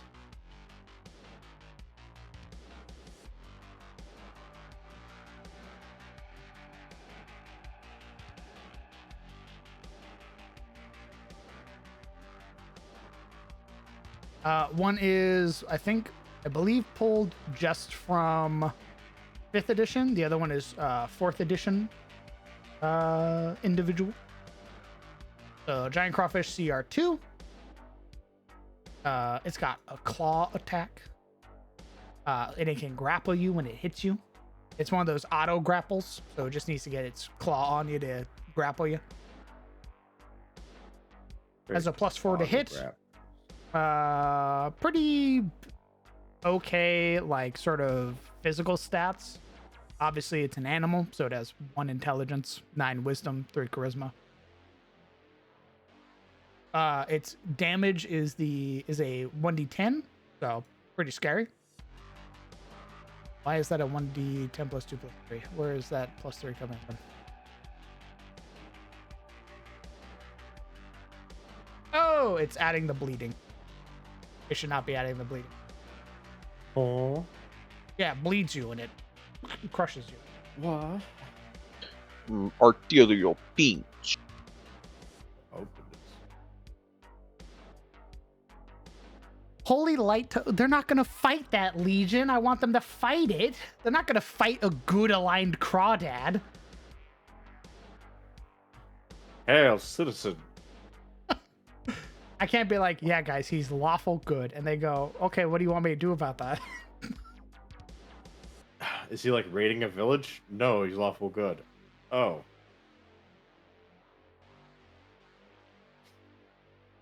Have a So nice Walks day. I walks guess. into room, gets judged by crawfish. Crawfish then is like, I have to smite you in the name of my savior. Oh yeah, we're the villains. Crawfish Jesus demands that you be judged. I had a player stick their hand in one that had no idea what the sphere was, thinking it was just a shadow in an alcove.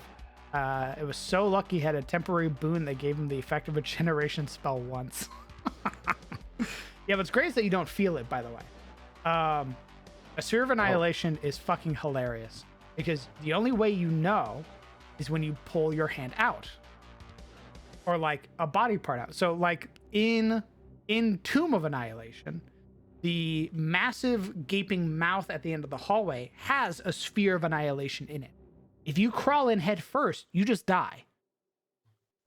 Like the moment your head passes the threshold, you're dead because it just annihilates your head. There's no blood, no anything. It just dematerializes your head. Your body goes limp. You basically you give yourself the Omega lobotomy. So if you put your hand in there, you don't feel it. There's no pain or anything like that because there's nothing to feel pain about. That thing doesn't exist anymore. And it's not until you pull it out that you go, huh? And you see that there's just a stump. Yeah, it wouldn't hurt because there wouldn't be any nerves. Oh. You wouldn't feel it. I'm I don't pretty like sure that. Gary Gygax described it the same exact way, that you would not feel the Orb of Annihilation. Yeah, well, who listens to that guy? You're right.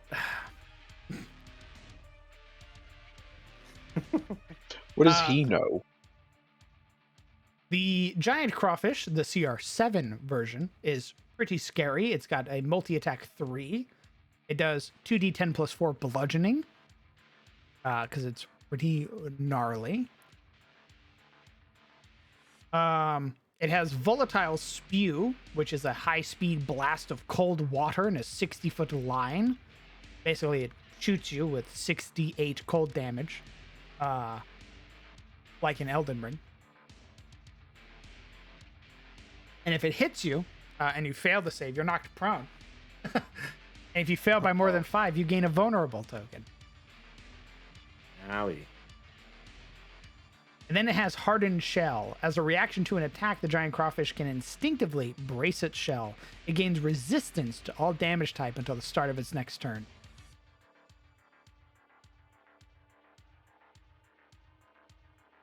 Oh. That's the scary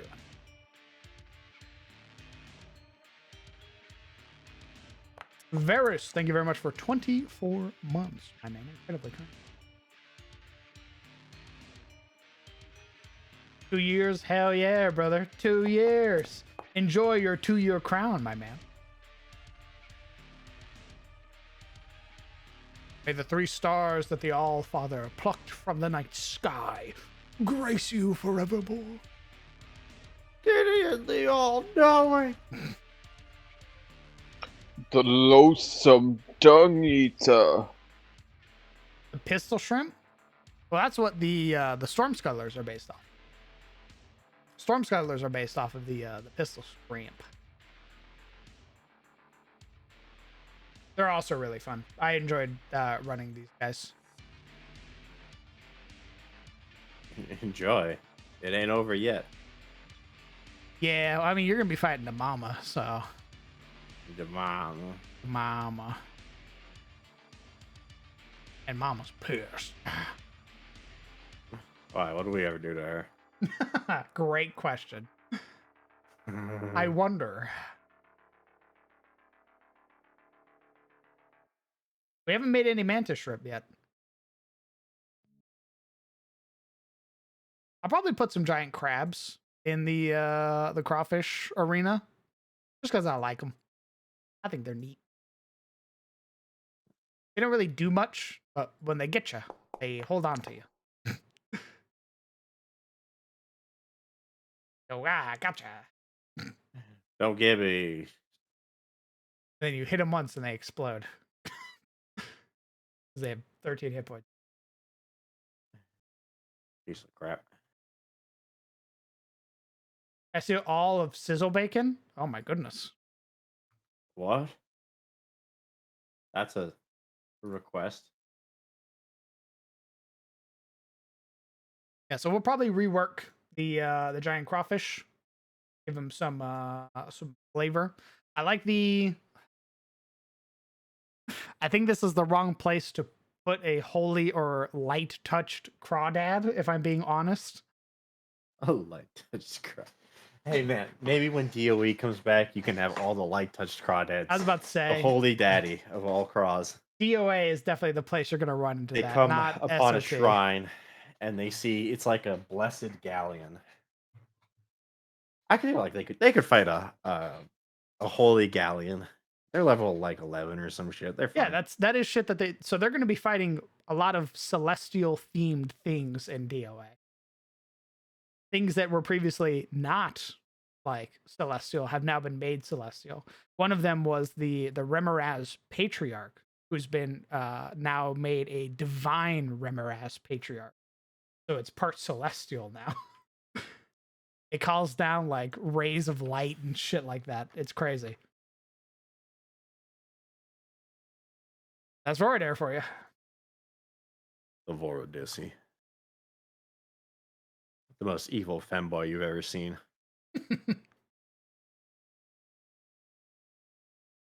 Yeah, and this really is like Escape from Roblox. So far. Holy crawfish sounds more like a kuato. Oh, true. You know where that could be at, actually?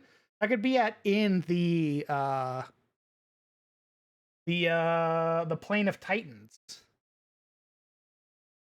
Some fucking holy infused crawfish that the Kuatoa made. Oh no. Yeah, it sounds like something they'd do. Where's a I mean, there's nothing saying the galleon wasn't created by the Kuatoa. It would be in Buwakal. Buwakal? Yeah, you named it. Yeah, I did. The I Plane of remember Titans. that one.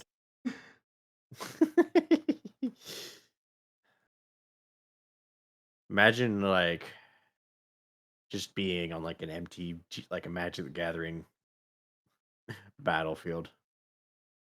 That's Buwako, baby. Yeah, I summoned, looks through deck, Heliod, the Radiant Dawn. A god comes out from behind. The water I begins to exile like him. burn. What?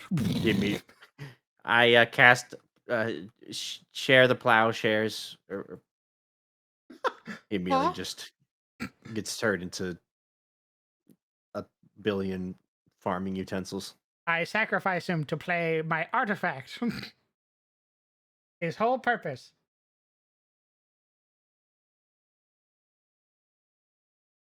I just love that Bawako's in a constant Magic the Gathering tournament.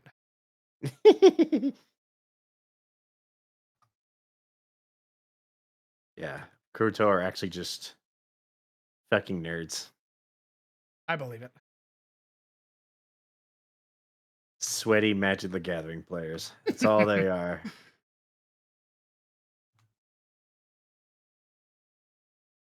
Awaken.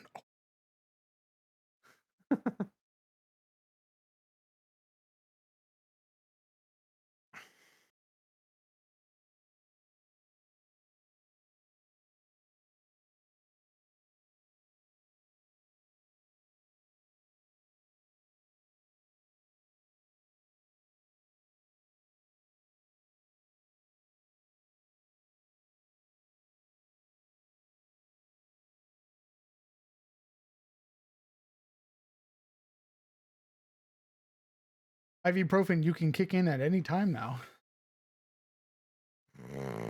Whatever you'd like. No. Too eepy. I even made sure to eat something before I took you. Well, whose fault is that?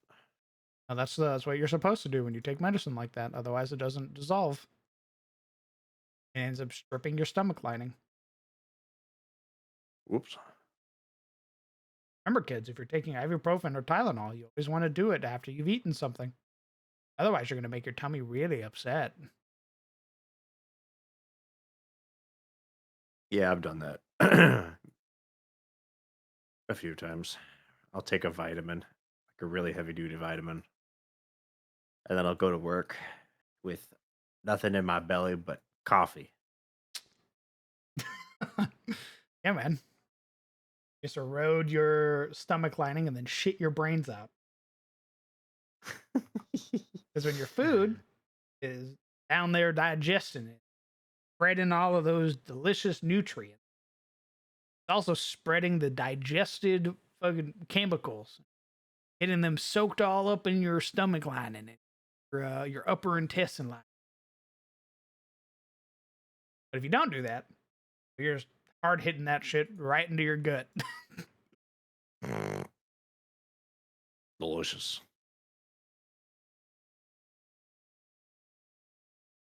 True soup.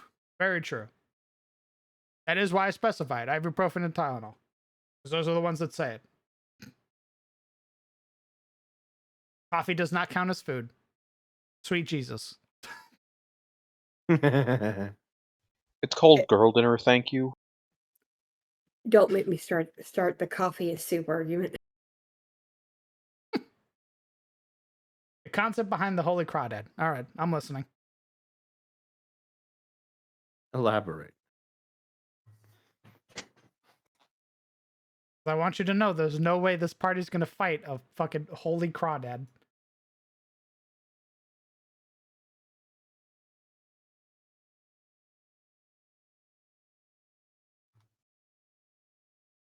Crop Hope.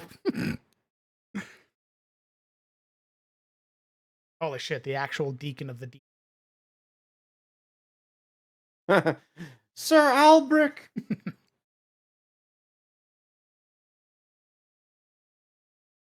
I'm here to eat me some femboys. He was a menace. No.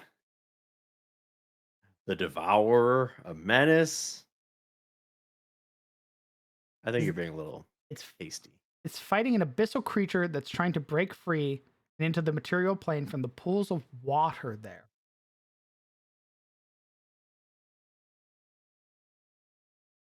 We want to put that here with the manticore that can raise dead as like a side thing.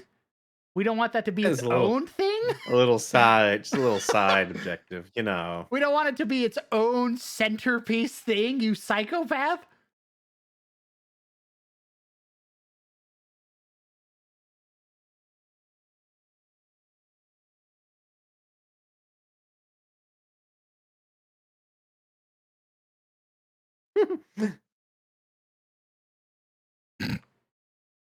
Wolfmaster, thank you very much for 32 months. Incredibly kind of you. Thanks for sticking around since literally the beginning. I point at your first tag. I appreciate it, man. You are insanely kind. Like an Elden Ring surprise boss. So here's my thing. I would rather do that as a full focus thing and not a side dungeon that my players can immediately miss, and then I put in all that work and they never fucking see it. I would rather that be the main thing instead of a side gig. Does that make sense? When would we ever do a thing like that?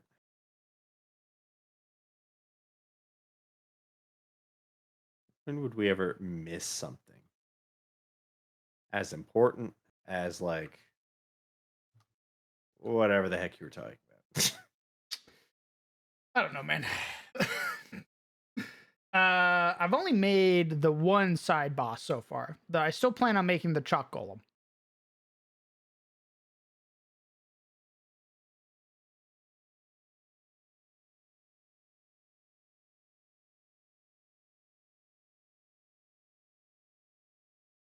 Because here's the thing. I can see a giant crawfish who has either consumed a relic of some sort, thus granting them divine power, or is more of a sapient creature that has either been touched by like an icon, or has been blessed by like a saint of the sea. Like this creature has existed for so long that they're basically an icon. That's where I can see a creature that has some divine essence in Atis. I would rather, if we're going to do that, like it battling some abyssal creature could be very fun. I don't want to make it a side room, though. I feel like that would detract too much from the Manticore a room over, raising piles of undead. Just a little. Just a wee bit.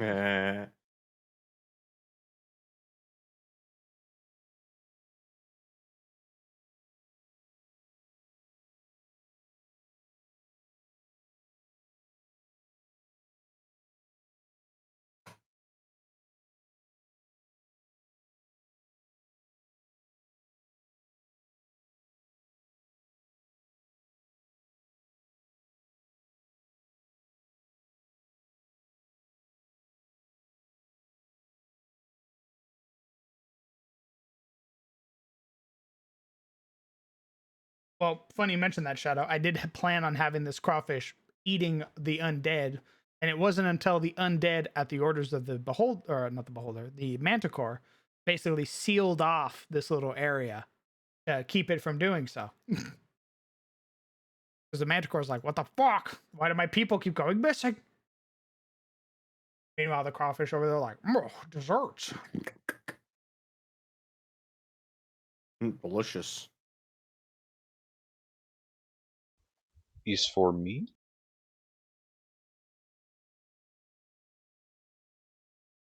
Yeah, double fisting stained as it waddles back into the water. God, I love this place. This buffet is fucking awesome.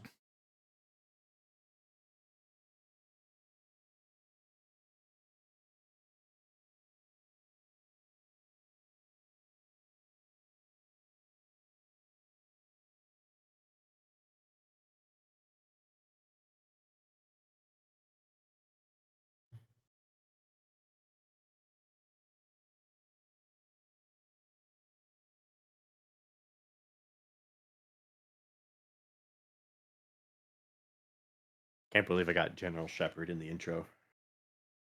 You got General Shepard in the intro? Yeah, man. Nice. That's one less loose end. It was quite literally like shows up in a helicopter, and then shoots you in the face. Nice. Ugh.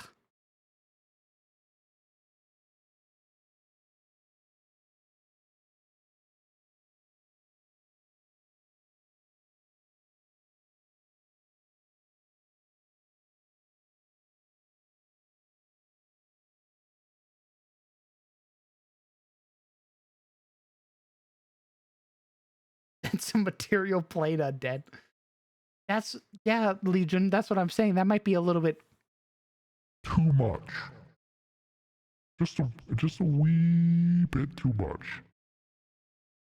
For a dungeon that already has material plane undead. Kills Manticore, opens up small side cave, Elder Brain Dragon. Hey.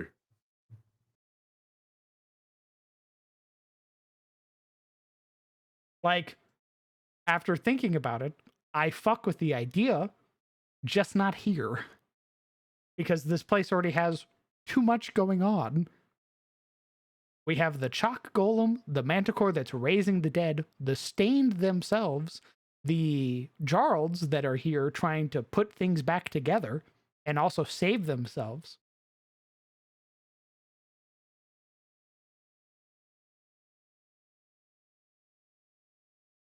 Seeing that Kraken calamari.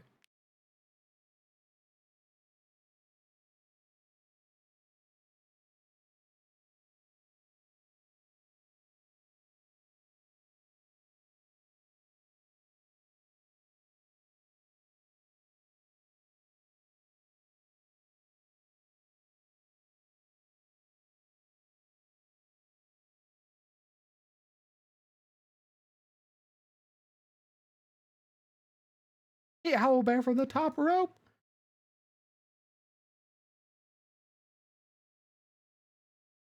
And I don't know if I want to introduce abyssal threats just yet. Because the party's only going to be level 3. By introducing things like Stained, that is a nice stepping point after Dark Friends.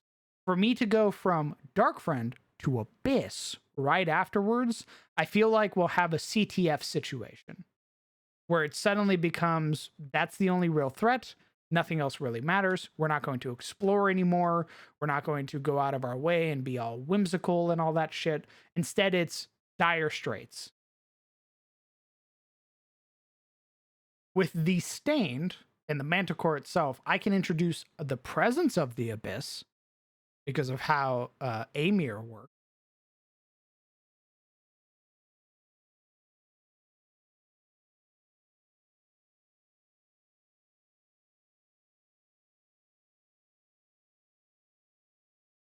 I have an idea. What about an icon that's sitting at the entryway to an abyssal portal but has been preventing them from coming through? The victim Altaurus wants to remove the icon by force in order to deal with the abyss, so it gives the players a choice either side, or maybe come up with a compromise. Yeah, again, I could see that later. I could see them interacting with victim Altaurus and shit like that, and having to make that compromise of killing an icon that's guarding some rift or whatever to let victim Altaurus go in. I could totally see that. Not at level 3.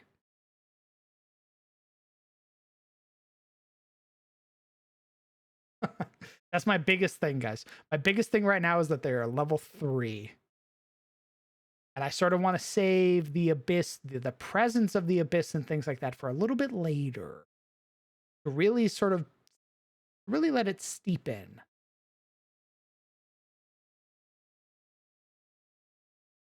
So I gotta pierce again. I told you, vicious cycle.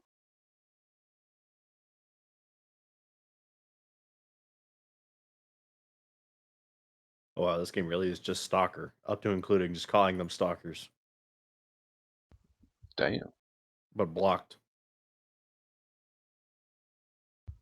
Apparently, I can Some select a faction. stalkers. Guys, do I play Stalker or do I play as Bandit? Stalker all the way. Stalker all the way, huh? Very well.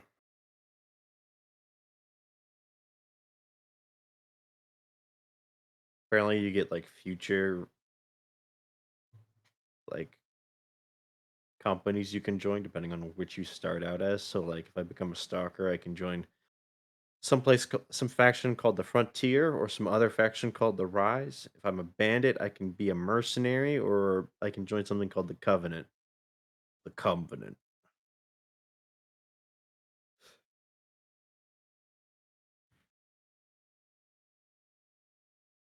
Curious.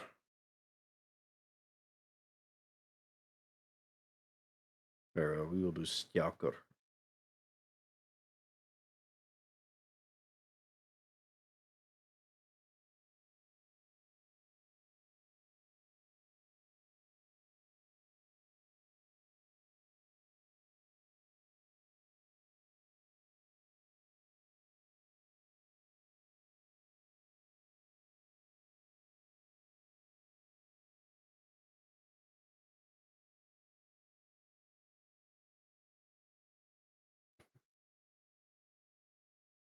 As I was sitting there taking a piss, I thought about it. Not here, but I do like the idea of using the fate encounter system from Final Fantasy. And The having what? weird encounters like that pop up. Fates from Final Fantasy like 14. I'm sure they're in other Final Fantasies as well.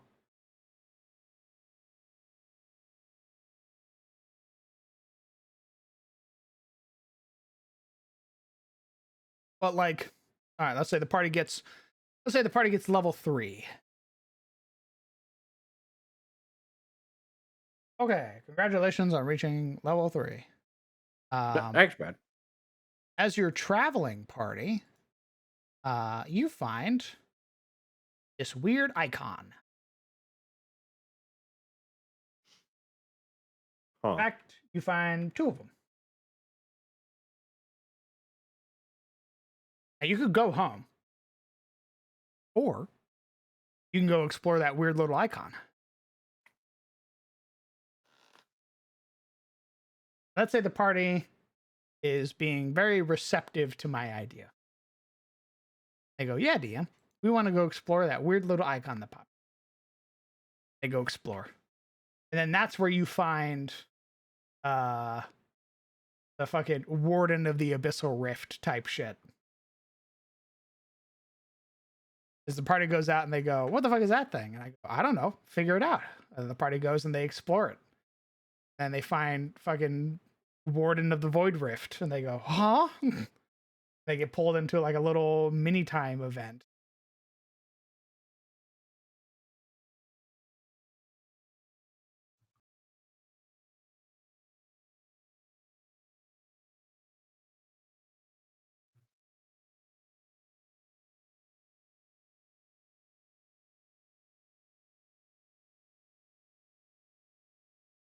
I wonder if I could make that thing. So instead of it being things you encounter along the road, more about things that appear near you. Like another thing would be, I don't think I have any of them. Yeah, another thing would be like the helping some like wrecked travelers type deal. Like some wayfarers whose camp has been over. Come in, you help save them. They're like, wow, thanks. They get all their shit, they pay you whatever little bit of money that they have, and then they head back to town. And it's because you went out of your way to go help them. And you can also choose to ignore them. How do you, Sizzle, feel about that as a player? Ignoring people? I feel pretty good about that. Yeah. That's what you took away from that? Sorry, Thanks, man. You're welcome.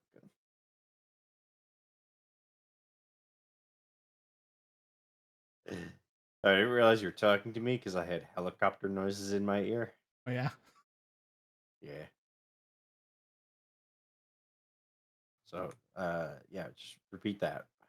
Smile. Everything I just said. Yeah. Yeah, that's not a problem. Sure. Instead of things happening to you on the road, Uh-huh. instead you find encounters off the road. Okay. So, for example, party's traveling back home, and I say, "Hey, roll Mhm. me d12." Party rolls a d12, get a number, blah blah blah, and I say, "Hey, two things pop up on your map. One of them's close by, one of them's not. You sort of have to go off the beaten path to go." Party goes and does that. They meet a group of wayfarers who got their shit rocked. They're fighting off some brigands in the camp. You help them. They go, "Wow, thank you for saving us. Here's some money. We're basically not cut out to be wayfarers, or we're gonna head back to town and regroup." And you just saved some wayfarers. Now they go back to Durant's Spear, or they go back to Elion, or whatever. And I say, "Wow, good job. You cleared off that little random encounter. Now you go back to the road, start traveling again, and then this time, instead of it being something like this, it's you find a beast stalking the. Now it's like a boss icon that you could choose to engage it, or you could choose to avoid it. How big the hexes are.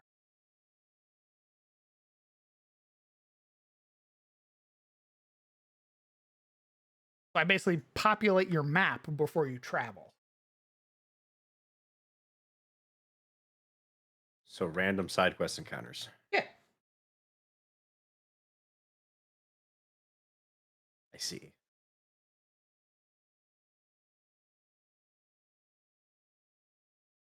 How would you feel about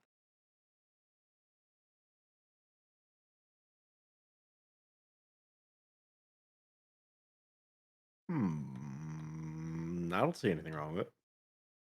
I mean, it seems like what we're normally doing with just rolling to see what happens, but instead there's an exclamation point. Do you feel that level of above table or like meta knowledge?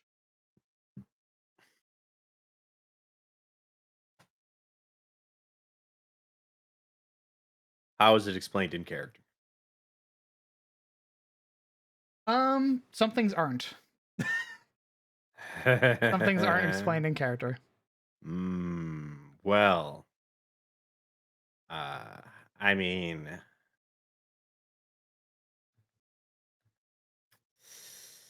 I think that's where the problem's going to be. If not for me, then for other people who will do what their characters want to do. And we'll find issue with having their characters just go do a thing without any real explanation as to why they went in that direction. Hmm.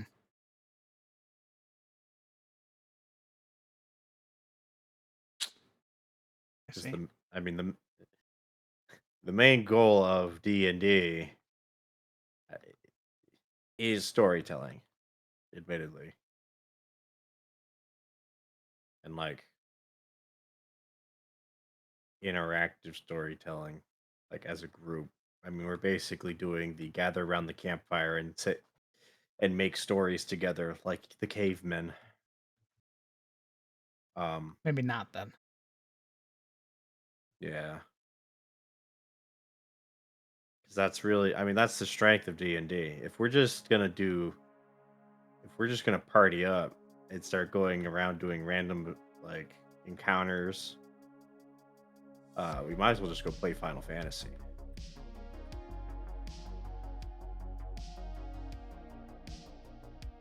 Hmm.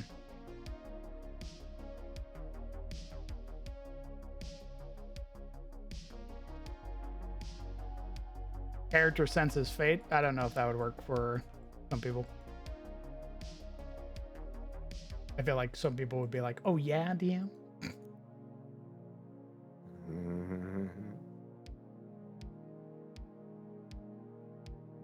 I mean, magic's a thing, right?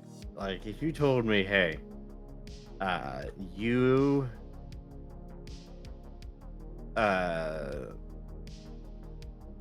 Logan, who is not necessarily a cleric, but you know, reveres Ithune, can feel the pool of like people in need through like prayer, right? I'd buy that. I'm like, all right, fair enough. In fact, I would think it's pretty neat if clerics had like a sixth sense for people in trouble, or at least things that relate to their god's domain, way off in the distance. Where it's like, God has given me a vision when we long rested. He says I should be here. Or at least if I go here, then there will be a thing there. Or something, you know. Okay. I just need to figure out ways to sell it then. Correct. It's all about the context, baby. We don't have any rangers in this party. Shadow. Bro. Primeval awareness would be giga easy for me to be like, oh yeah. But we don't got that. I think one of my favorite things about watching y'all's games is how you guys will describe things almost like narrating a book. Makes it feel more like a full-on fantasy for a viewer. I always feel bad when I go into other people's games and I start. I feel like I'm overly describing shit. I was rewatching Lost Mines of Phandelver recently, and I remember describing like Veldrin's death and like Gabriel's introduction and shit, and I was like, oh, maybe I went on too long. Because that's like completely normal for our group, or for some groups, they don't do that. They don't do that at all. I was like, oh.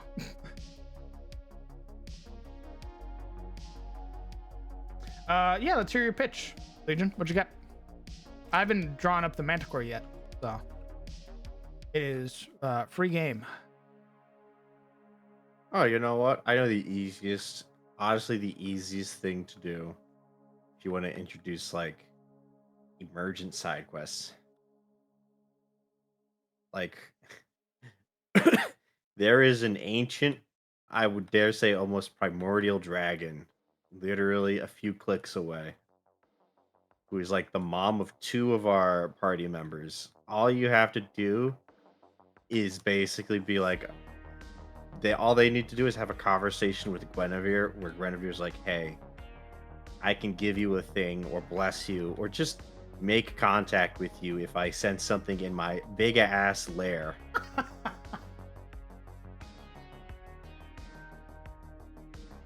I see. Yeah.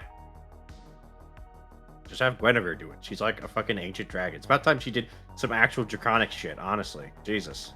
What? She stopped doing that forever ago. What do you mean? Yeah, well, maybe she needs to start.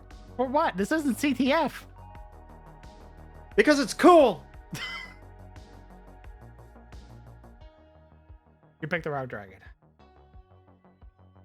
She likes playing house. I mean, you picked the wrong dragon type, I should say. She's a silver. She likes playing house. What do you want? Oh my god.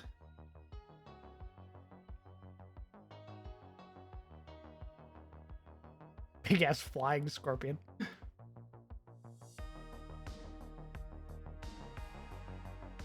Players don't have to be the ones to initiate contact with the gods. They could send a tiny celestial messenger. Well, it could be easy. Saints also have a very big presence in my world. I just didn't want it to be divine just yet. Or rather, I didn't want Saints reaching out just yet because of how low level the party is. I want that to feel very important. But having like a cleric thing, especially once, you know, the paladin finally takes his oath, then I could definitely have some like divine interpretation. I could also do it with Isolde sensing magic in a region because she's a sorcerer. There's something magical happening.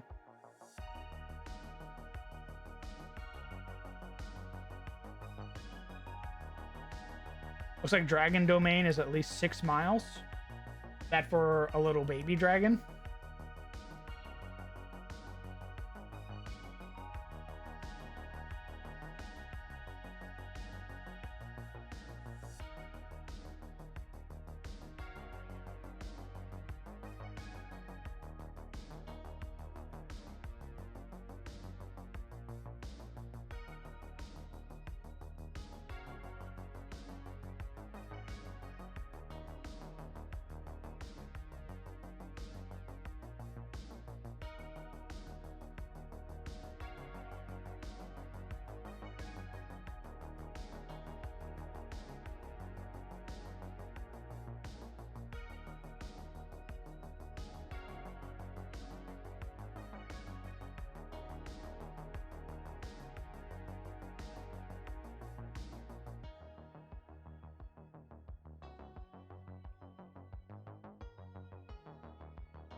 wormlings scare you? I've wanted them to fight a dragon early on because it is Dungeons and Dragons. And wormlings are great little guys to fight. They're like intro to dragons. Roll a d20 whenever the Manticore goes to resurrect a corpse. On a 15 or higher, the stained undead they seek to resurrect ends up being hollowed, allied to them.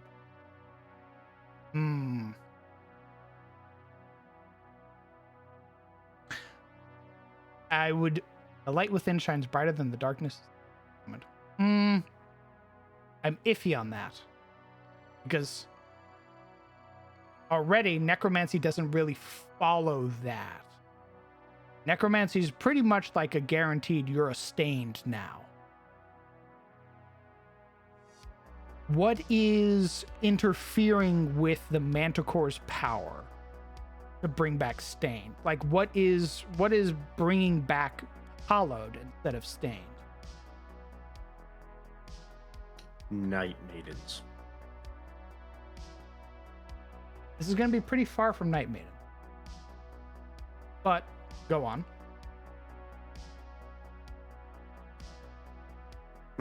I don't know. I just said Night Maidens.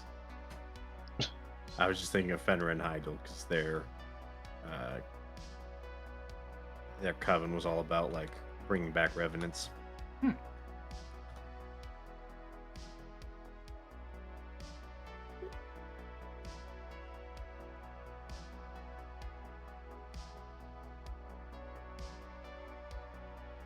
We are pretty far from where their coven is.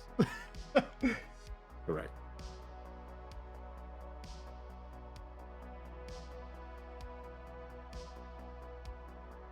I'm curious what Legion is cooking for the...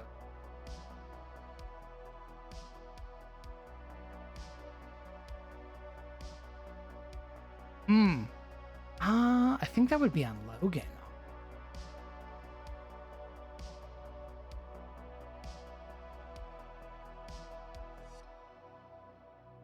I think Logan would need to basically step in to try and interfere with it somehow.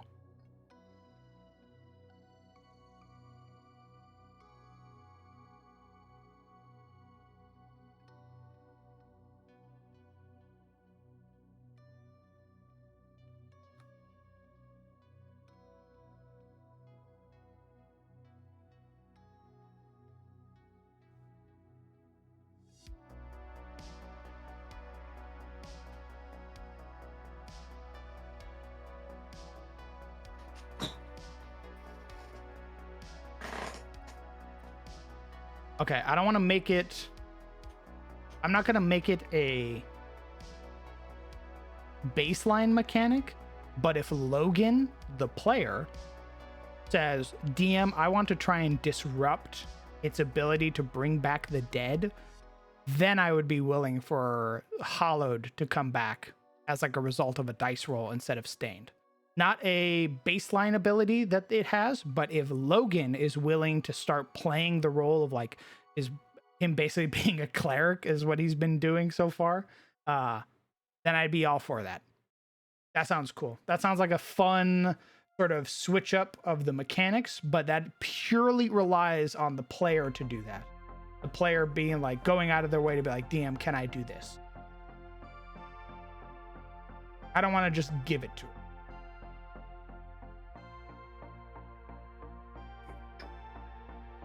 If that makes sense. Also, what do we think? Of the cave? The cave with the moss. The cave with the moss, it looks like a cave with some moss. It looks like a pretty good cave with some radiant golden moss. Well, how's it taste? Where would I put in my collection when I sort it? Yeah. I sort by color.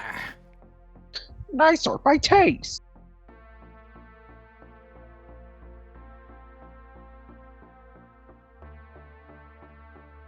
Yeah, if we can get Logan to start leaning in, well, I mean, he probably will once he takes the once he starts like leaning into that paladin presence, that divine presence, then we can probably start getting some weird sort of effects with bosses. And same thing with Isolde. When Isolde starts trying to like interface with like boss magic, maybe that's when we can get some quirky shit to happen.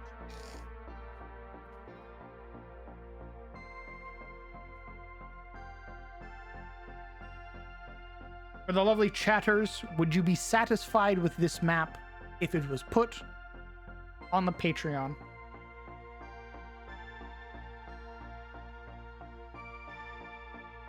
You do not deserve the duty.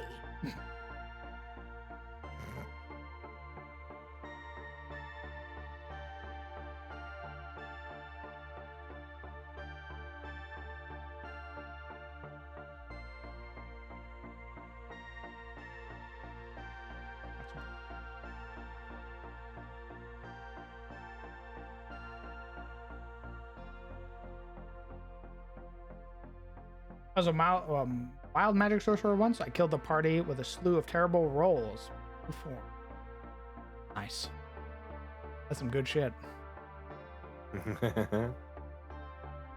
that a 7 on the wild magic table again? Oops, fireball. No.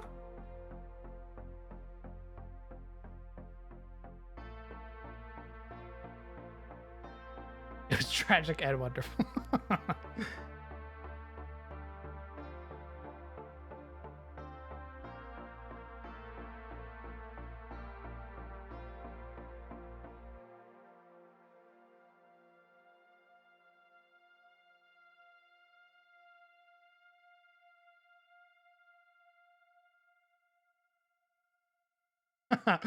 No, Devathian, I don't think wild magic sorcerers get that choice. I think they go, I cast Scorching Ray, and the DM goes, Wild magic table now. Uh-oh. and then they roll a D100, and they get a 7. And well, yeah, your Scorching Ray turned to Fireball directly at your feet.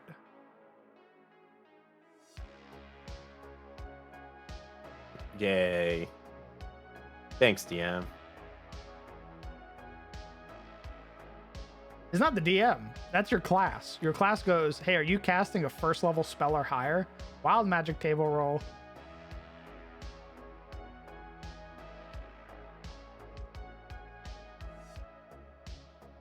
What's wrong? I thought you liked rolling dice.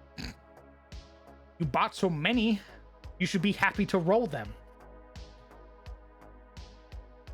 And what if that wild magic sorcerer multi-classed into an evocation wizard? Good question. Let me look up sculpt. I don't remember if sculpt is a thing you do before or after. Also, they're changing it in September. So you only get that at level 6. What do you get at level 6? Sculpt. You can choose a number of creatures. Yeah, currently, if you were multi-classed, yeah, I'd say you'd be able to use Sculpt. If we're playing in September, and you want to be a multi-class evocation wizard, you have to wait till level 6 to get your Sculpt spell ability. So that's a pretty fat dip into a multi-class. And I don't allow multi-classing because I think it's cringe. If you want a cool character build, talk to me. We'll make it work. I'll give you unique abilities. Give you the class you want instead of you gimping yourself for 6 fucking levels while the rest of your friends have fun. And you don't get to have fun because you can't cast spells like everybody else can. I'm gonna go play Vampire Survivor League with the husband, so I'm hopping a Discord call with him. Because you don't want to hear us talking. Kiss him on the mouth. I can do Bye. that. Enjoy. Yep, I'll be sure to slip him tongue for you. Have a good night. Thank Aw. you. You didn't stutter. Didn't hesitate either. Well, alright then. I think this map is.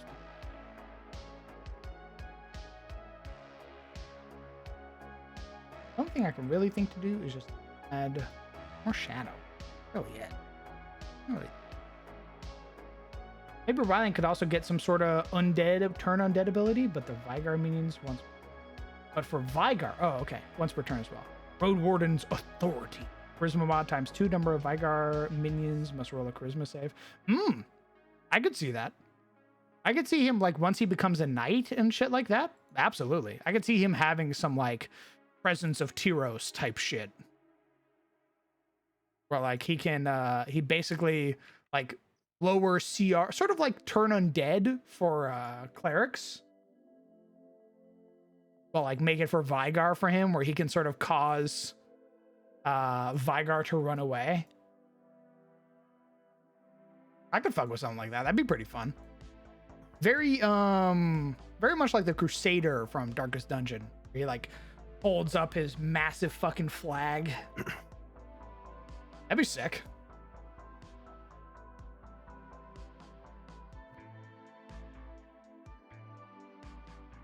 Little gap.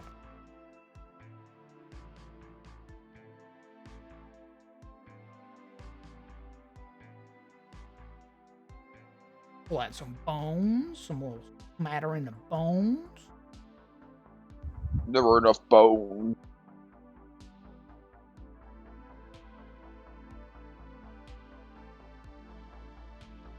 Yeah, to rout them. Basically break their morale. I could fuck with that.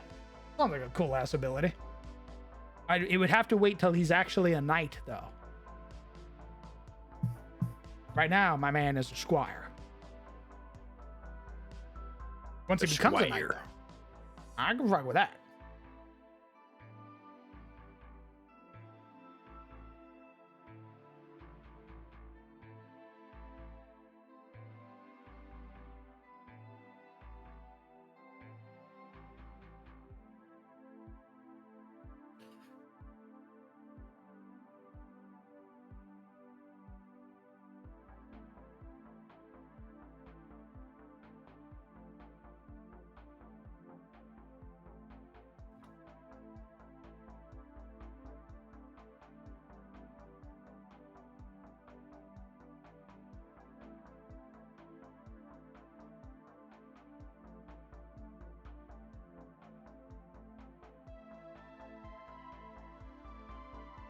Okay.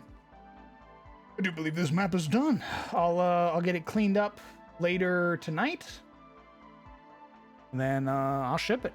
Put it on the Patreon as the part of this map. That's what I mean. I was like, why is the water so bright? It's because I put light sources in the water, and I need to do that.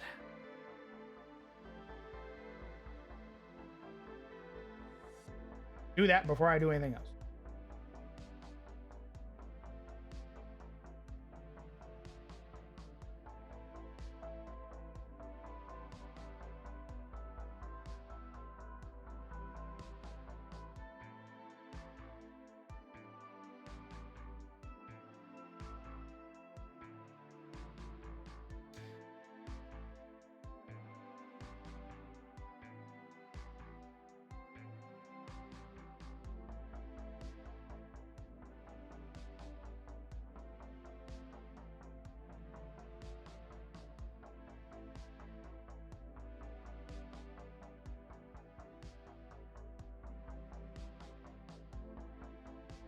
There we go. Okay. The water has an actual glow.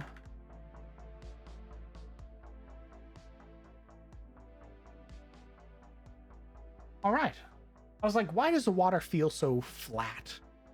Because it didn't have the light source on top of it to make it pop.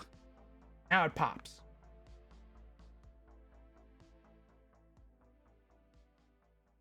What's popping?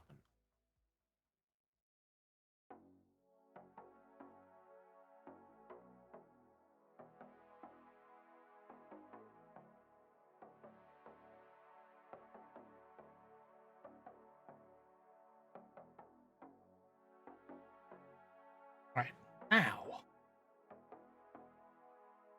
Oh. So you can see, you jump in here. Come out here. Now you get to swim. So you find a platform. fight the giant crawfish and his many companions. Yippee! Sick. That's another map set down.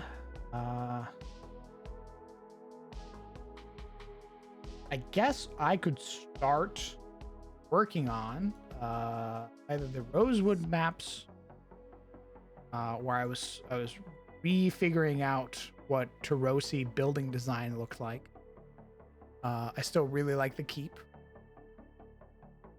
I also considered, much like Durant's Spear, where I redid Durant's Spear to have this nice sort of design going on.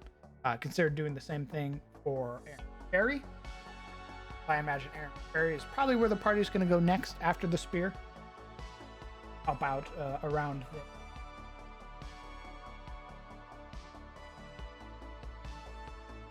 biggest thing in terms of differing design is the sort of like Y pieces at the end. So a nice little deviation from the sort of straighter arch that comes off of Yatagardi buildings is you have this very prominent sort of L or Y shape that comes off of a building's edge.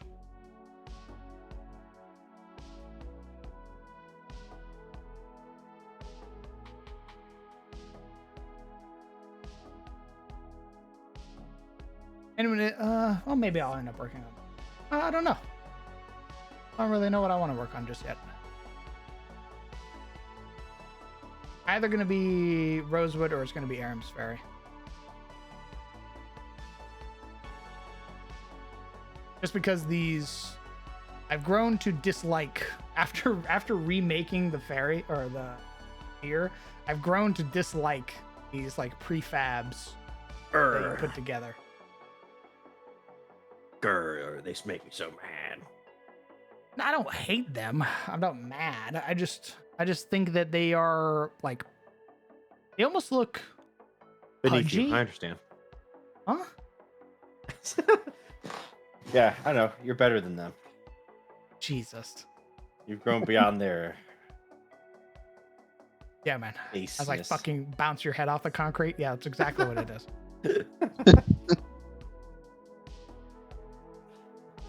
Don't need to be so violent. God.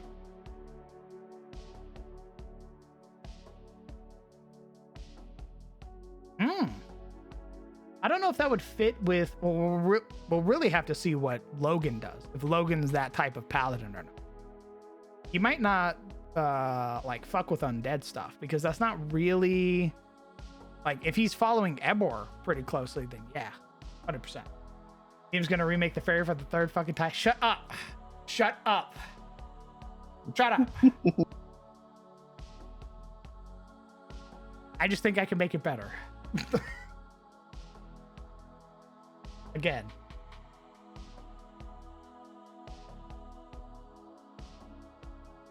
It's 2021. We're making Aram's Ferry. It's 2023. We're making Aram's Ferry. It's 2024. We're making Aram's Ferry. Shut up.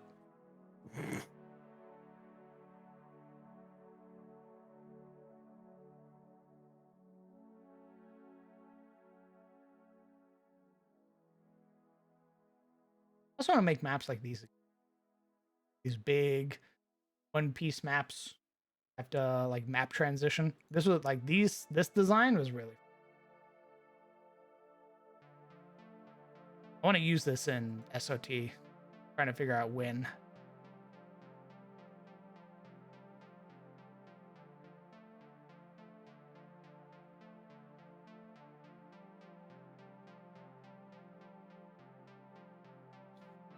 This old dungeon.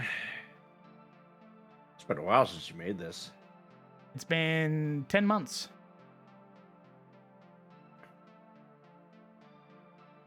It's I still just as really like it. beautiful- You're just as beautiful as the day I lost you. It is that. It is me looking at it and being like, I learned so much from making this map, which was a fucking remake of an older map that I made for CTF. Yeah, it was this. Yeah, I remember that one. My God, the years. How they go, how they This slip. ugly ass map I made into its beautiful new form, which I really want to use. This beautiful ass map. God, I learned so much from this. I really need to make something like this again. This is just exploring like sort of saturation colors and shit like that really helped me.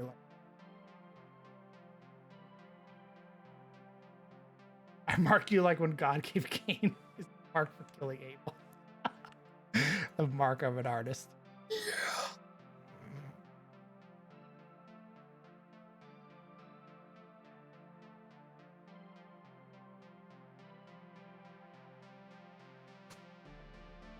How many little platforms? I forgot I put a little mushroom.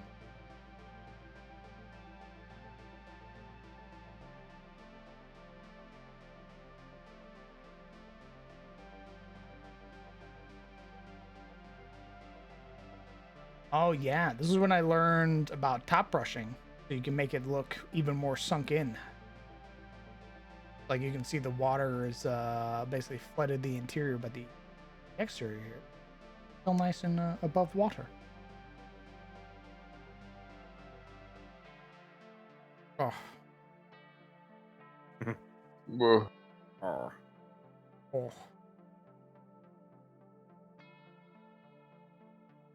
Oh, different map. Yeah, I'm looking at a map system or a cave system that I made a while ago.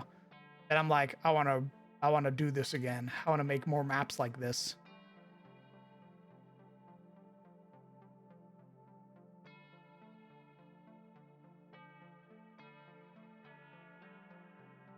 I also need to make more outside maps, but those are much easier to make. Like making something like this, stupid easy.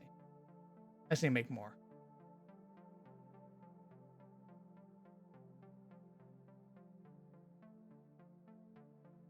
I don't really know what to do. I don't have enough energy to make another map or like keep working on maps. Also because my fucking ibuprofen hasn't waiting for it. Well, it's really, I mean, when you're in pain, what better thing to do than play the most painful game there is?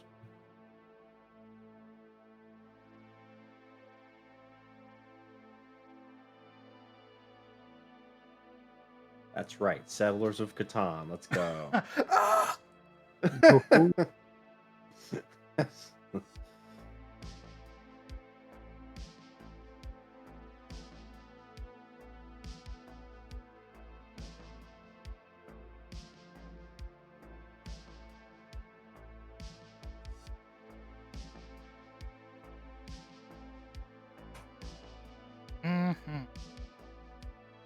Like I've been enjoying the sort of like white-black contrast that I've been using for this sort of autumnal presence here for Tyros. Like this, I fucking love this map as well. I really want to use this map. I just need to find a time when to use it.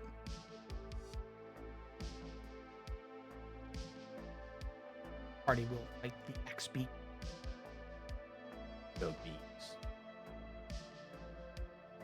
Cheeky beaky.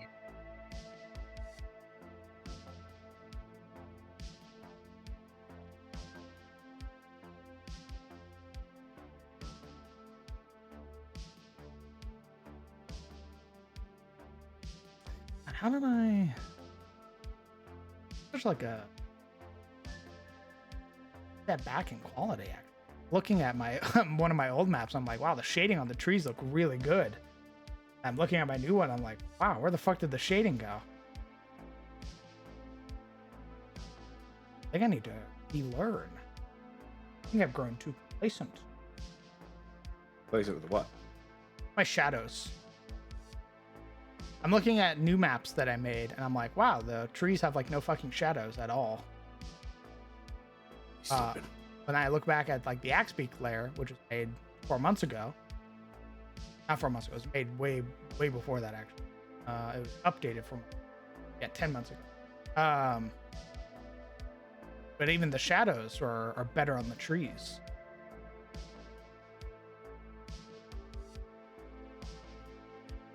I need to relearn shadow.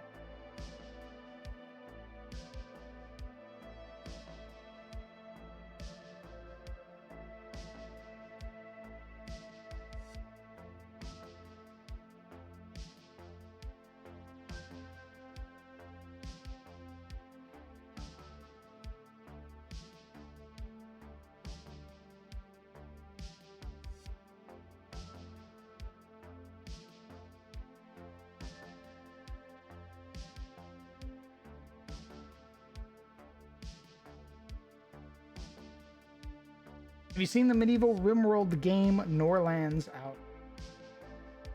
I have not. I think somebody talked about it though. We talked about it some point. They're like, yeah, you like RimWorld. RimWorld.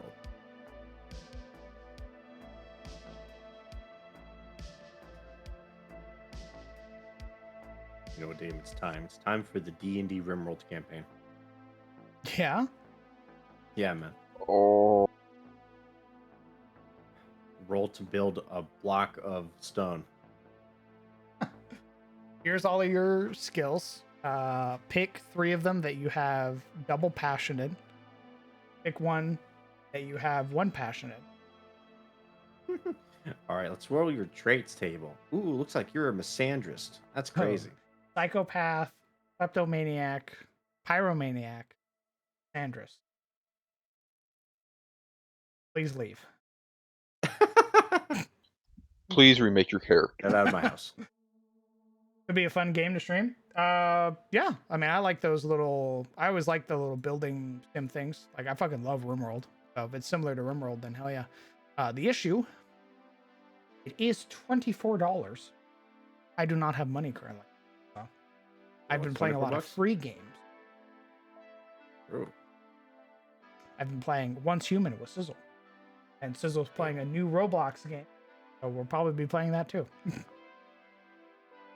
It's mostly been me just talking to NPCs, but it is basically, it's just stalker Roblox. Like, they literally call them stalkers. Nice.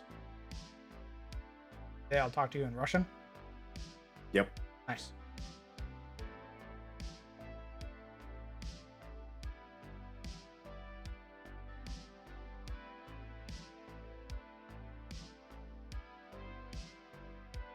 I think some point, probably this week, because I think I have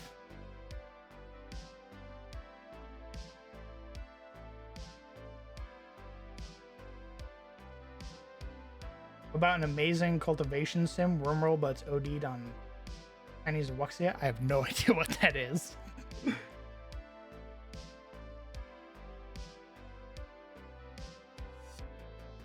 I still need to finish the fucking Elden Ring deal. Yeah.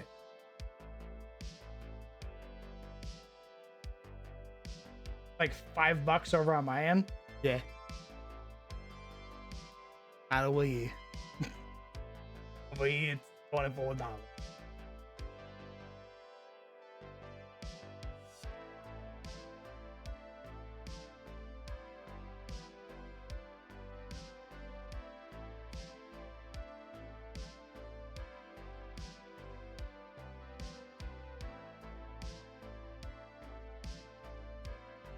Nothing quite like a game where your colonists can drop dead of a stroke because you put your furniture in the wrong place. Nice. Dude, hell yes. Wow. I love that with my whole being. Vathian, what the fuck did you do? You motherfucker.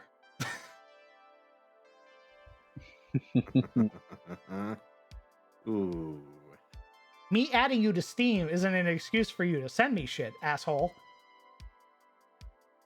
What'd he get you? He bought me fucking Norland. What the hell is Norland? It's the... We were just talking about this. The medieval RimWorld. Oh.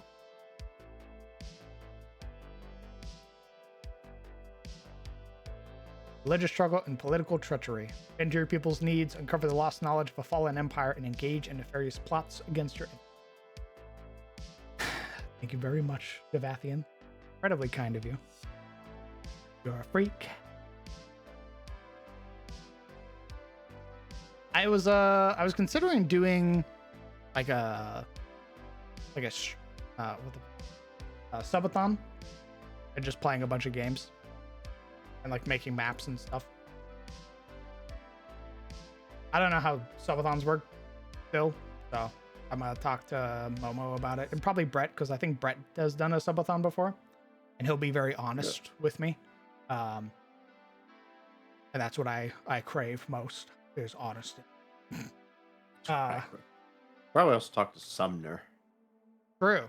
Yeah, didn't Summer just do one? Yeah. Nice. So yeah, I think I'll play. I think I'll talk to them. Plan out like a subathon thing. Probably do some like D&D shit. Probably plan some D&D stuff too during it.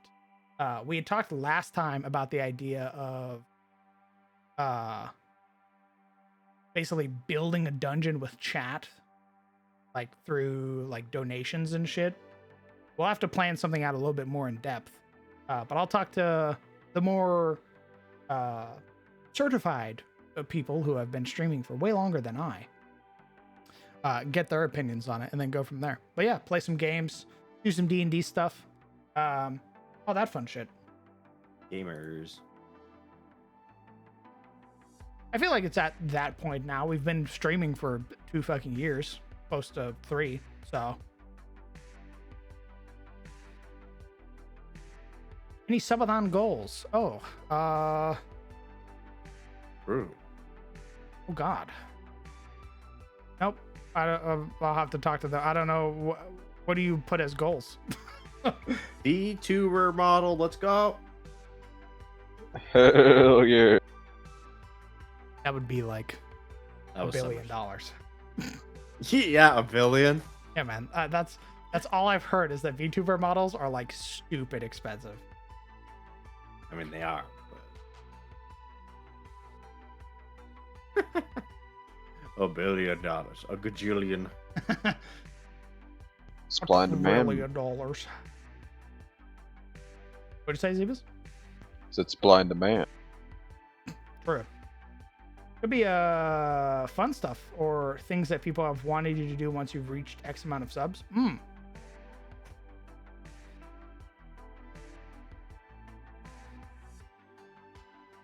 When we reach 50 subs during the subathon, I'll let chat design a deity that's canon. Okay. I could look at some stuff like that.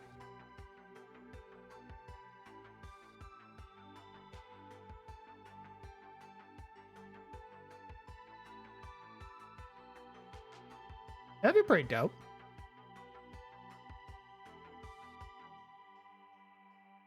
Yeah, I think, don't you also need like an iPhone to run like VTubing stuff? I think Momo uses one, but I don't know for sure.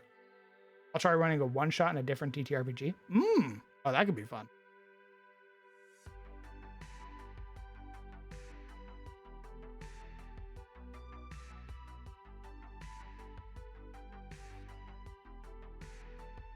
Oh yeah, be like this much. I'll grab some folks and we'll do a Pathfinder one shot. Ooh. I learned Pathfinder with the rest of them. Wait, who's doing Pathfinder?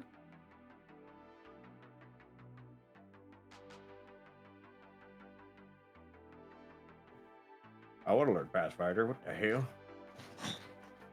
You did run a one shot through a TTRPG. A sub goal: I'd rally hard for Panic at the Dojo. Oh, that's that like new fighting one, right? Yes. Oh, maybe we'll make it a quirky one instead of like a mainstream one. Maybe we'll find some like quirky. I've got the perfect one for you. Yeah. Mothership. Mothership. Mothership. It's a psychological sci-fi horror RPG, TTRPG. With all your favorite tropes, like sanity. Think of like it's supposed to be like specifically alien horror, so like TTRPG with the xenomorph kind of shit.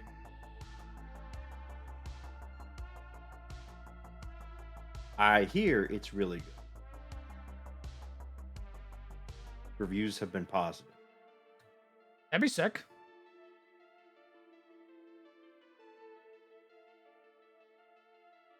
Yeah, be like once we get enough the subs, I'll buy the mothership TTRPG and then I'll run a one shot with it.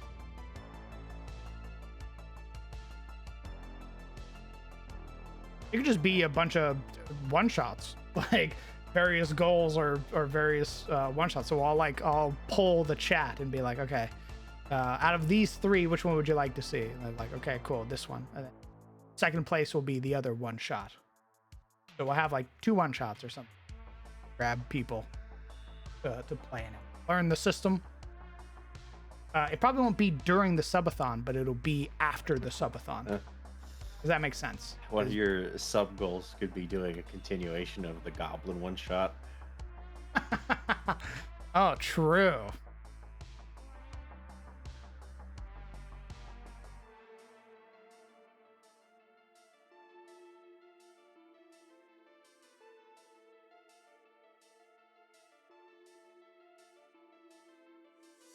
Probably redo the Goblin.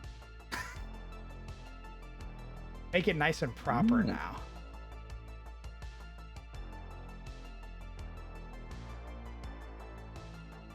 Fucking Groundhog's Day. Psychological horror shit. I missed an announcement. It was just an idea that I threw out, Cater. I have like a bunch of games and stuff that I'd like to play. So I was like, subathon could be fun to basically play a bunch of games with the community, hang out. And basically build towards goals and be like, okay, at this point, once we reach this goal, we'll sit down, we'll make like an NPC and stuff like that. The chat gets to help build. And then at this next goal, we'll do, we'll do the Goblin one shot. At this next goal, we'll do, I don't know. I'd really have to sort of poll the community for goal ideas. Things that they'd be interested in seeing.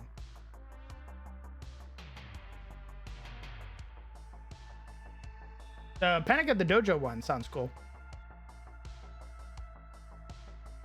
Because that's like the fighting RPG, shit like that. Yeah.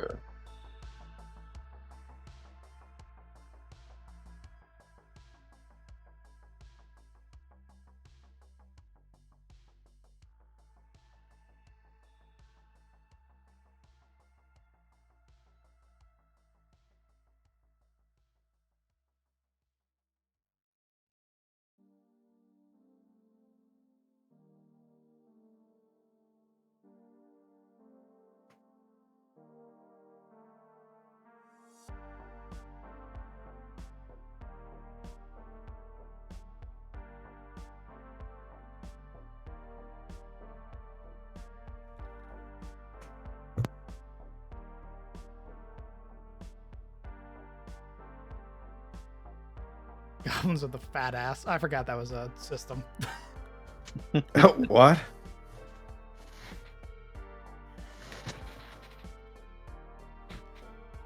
Oh yeah, you can do that one, and then there's fucking oh god, Gorge World. Yeah, man. What the fuck is Gorge World? It's the one I Oh, DM'd you. Fuck you.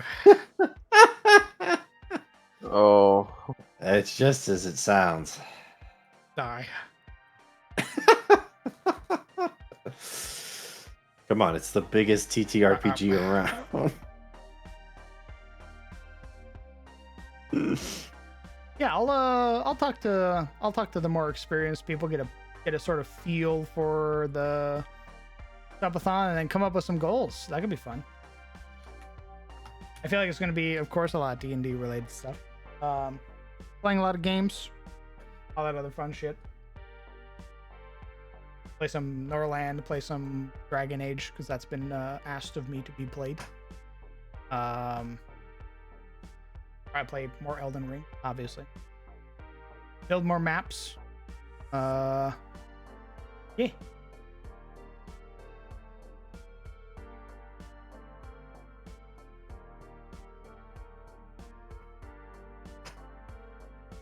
A bunch of luchador enemies that were throwing the players around. Nice. Sounds like a fun time, honestly. Oh yeah. I can fuck with it. My only concern is what happens when you sleep. What do you mean? Like, what do when you sleep? Turn off the stream? Yeah, that's what Summer did. Yeah, I think it depends. What then? Then you come back Go and to start stream after you sleep. So, subathons used to be, in the old days, you just stayed up for like however long until you died. Nowadays, most people just do subathons where it's like they get up, they start streaming, they go to bed, the clock pauses, and then when they get up the next day, they just keep streaming. Oh. Some people put themselves in I'm Just Sleeping channel and will have like their little PNG or VTuber Eepin. Some will have like old clips playing, but I don't think you have enough clips to do that. Maybe you could have like old sessions playing while you sleep. I could do that. I could basically run SOT in the background. Yeah.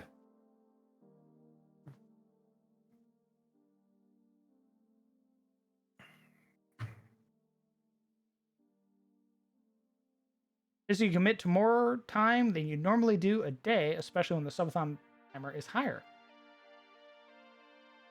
Some will also have other streamers take over for them. Oh. I can see you just playing a bunch of games. Be like, I'm tired of Minecraft. Crumple it up and I go, time to shoot a new game.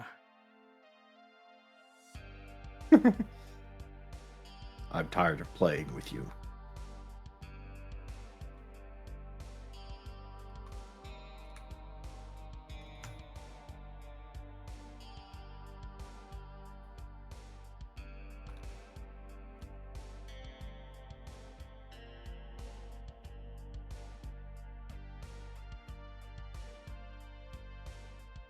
Many streamers lately run 12 to 16 hours a day for a subathon. Nice. We did that for the Elden Ring deals. So much so that YouTube Yeah. hates when I upload those videos, in fact. Curse you! They try to break it up into segments. That's why I've been fighting to put up the Elden Ring DLC videos on YouTube. Because they'll cut it off at 11 hours and 59 minutes. Those bastards.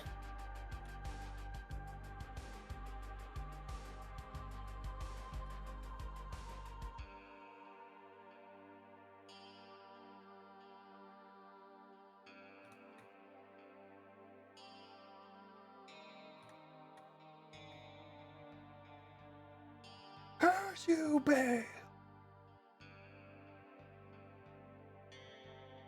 Had a mod cast as part of their subathon while they were like all the mods got together and hung out. Oh.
All right, gamers. I will confer during the week, ask around and all that stuff, and then see what comes of it. But I think right now it might be ibuprofen as I'm gonna bounce. Oh, Very well. Ooh, you know what I might do for my next map? I remake. oh no. I might re with the new I am. Sardox, what are you doing here?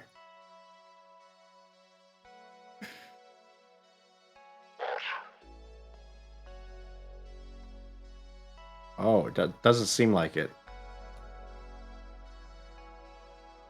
Seems like you're kind of just Your bumming head it here explodes. because you got fired. Hey man, it's okay. We all go through like the unemployment slump, you know. It's cool. You can talk about it. Ah!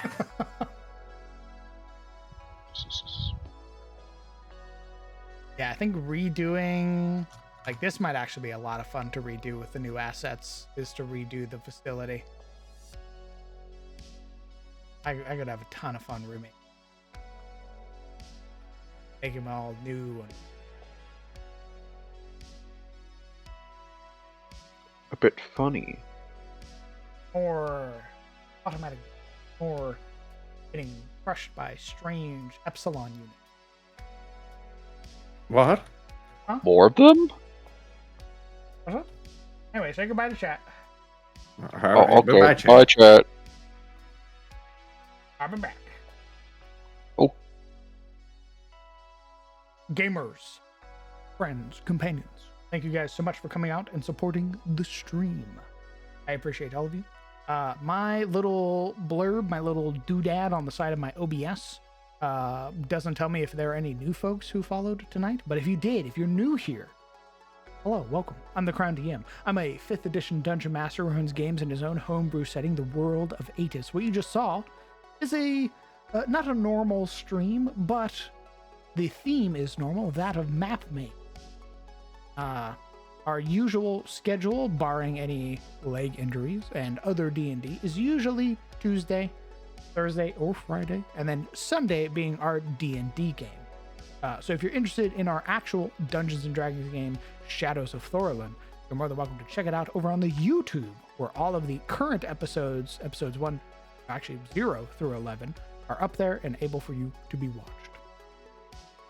And of course, if you'd like to get your hands on any of the beautifully shown maps here, made by yours truly, they're up on the Patreon. You can get them in 4K for $5 or for 8K, gridded and ungridded. That's it. That's all the plugs. Thank you guys so much. I hope you guys have a fantastic night. Hug your loved ones. Tell them that you love them. If you haven't called them in a while, call them. I'm sure they'd love to hear from you. And I will see you guys later. Goodbye, chat.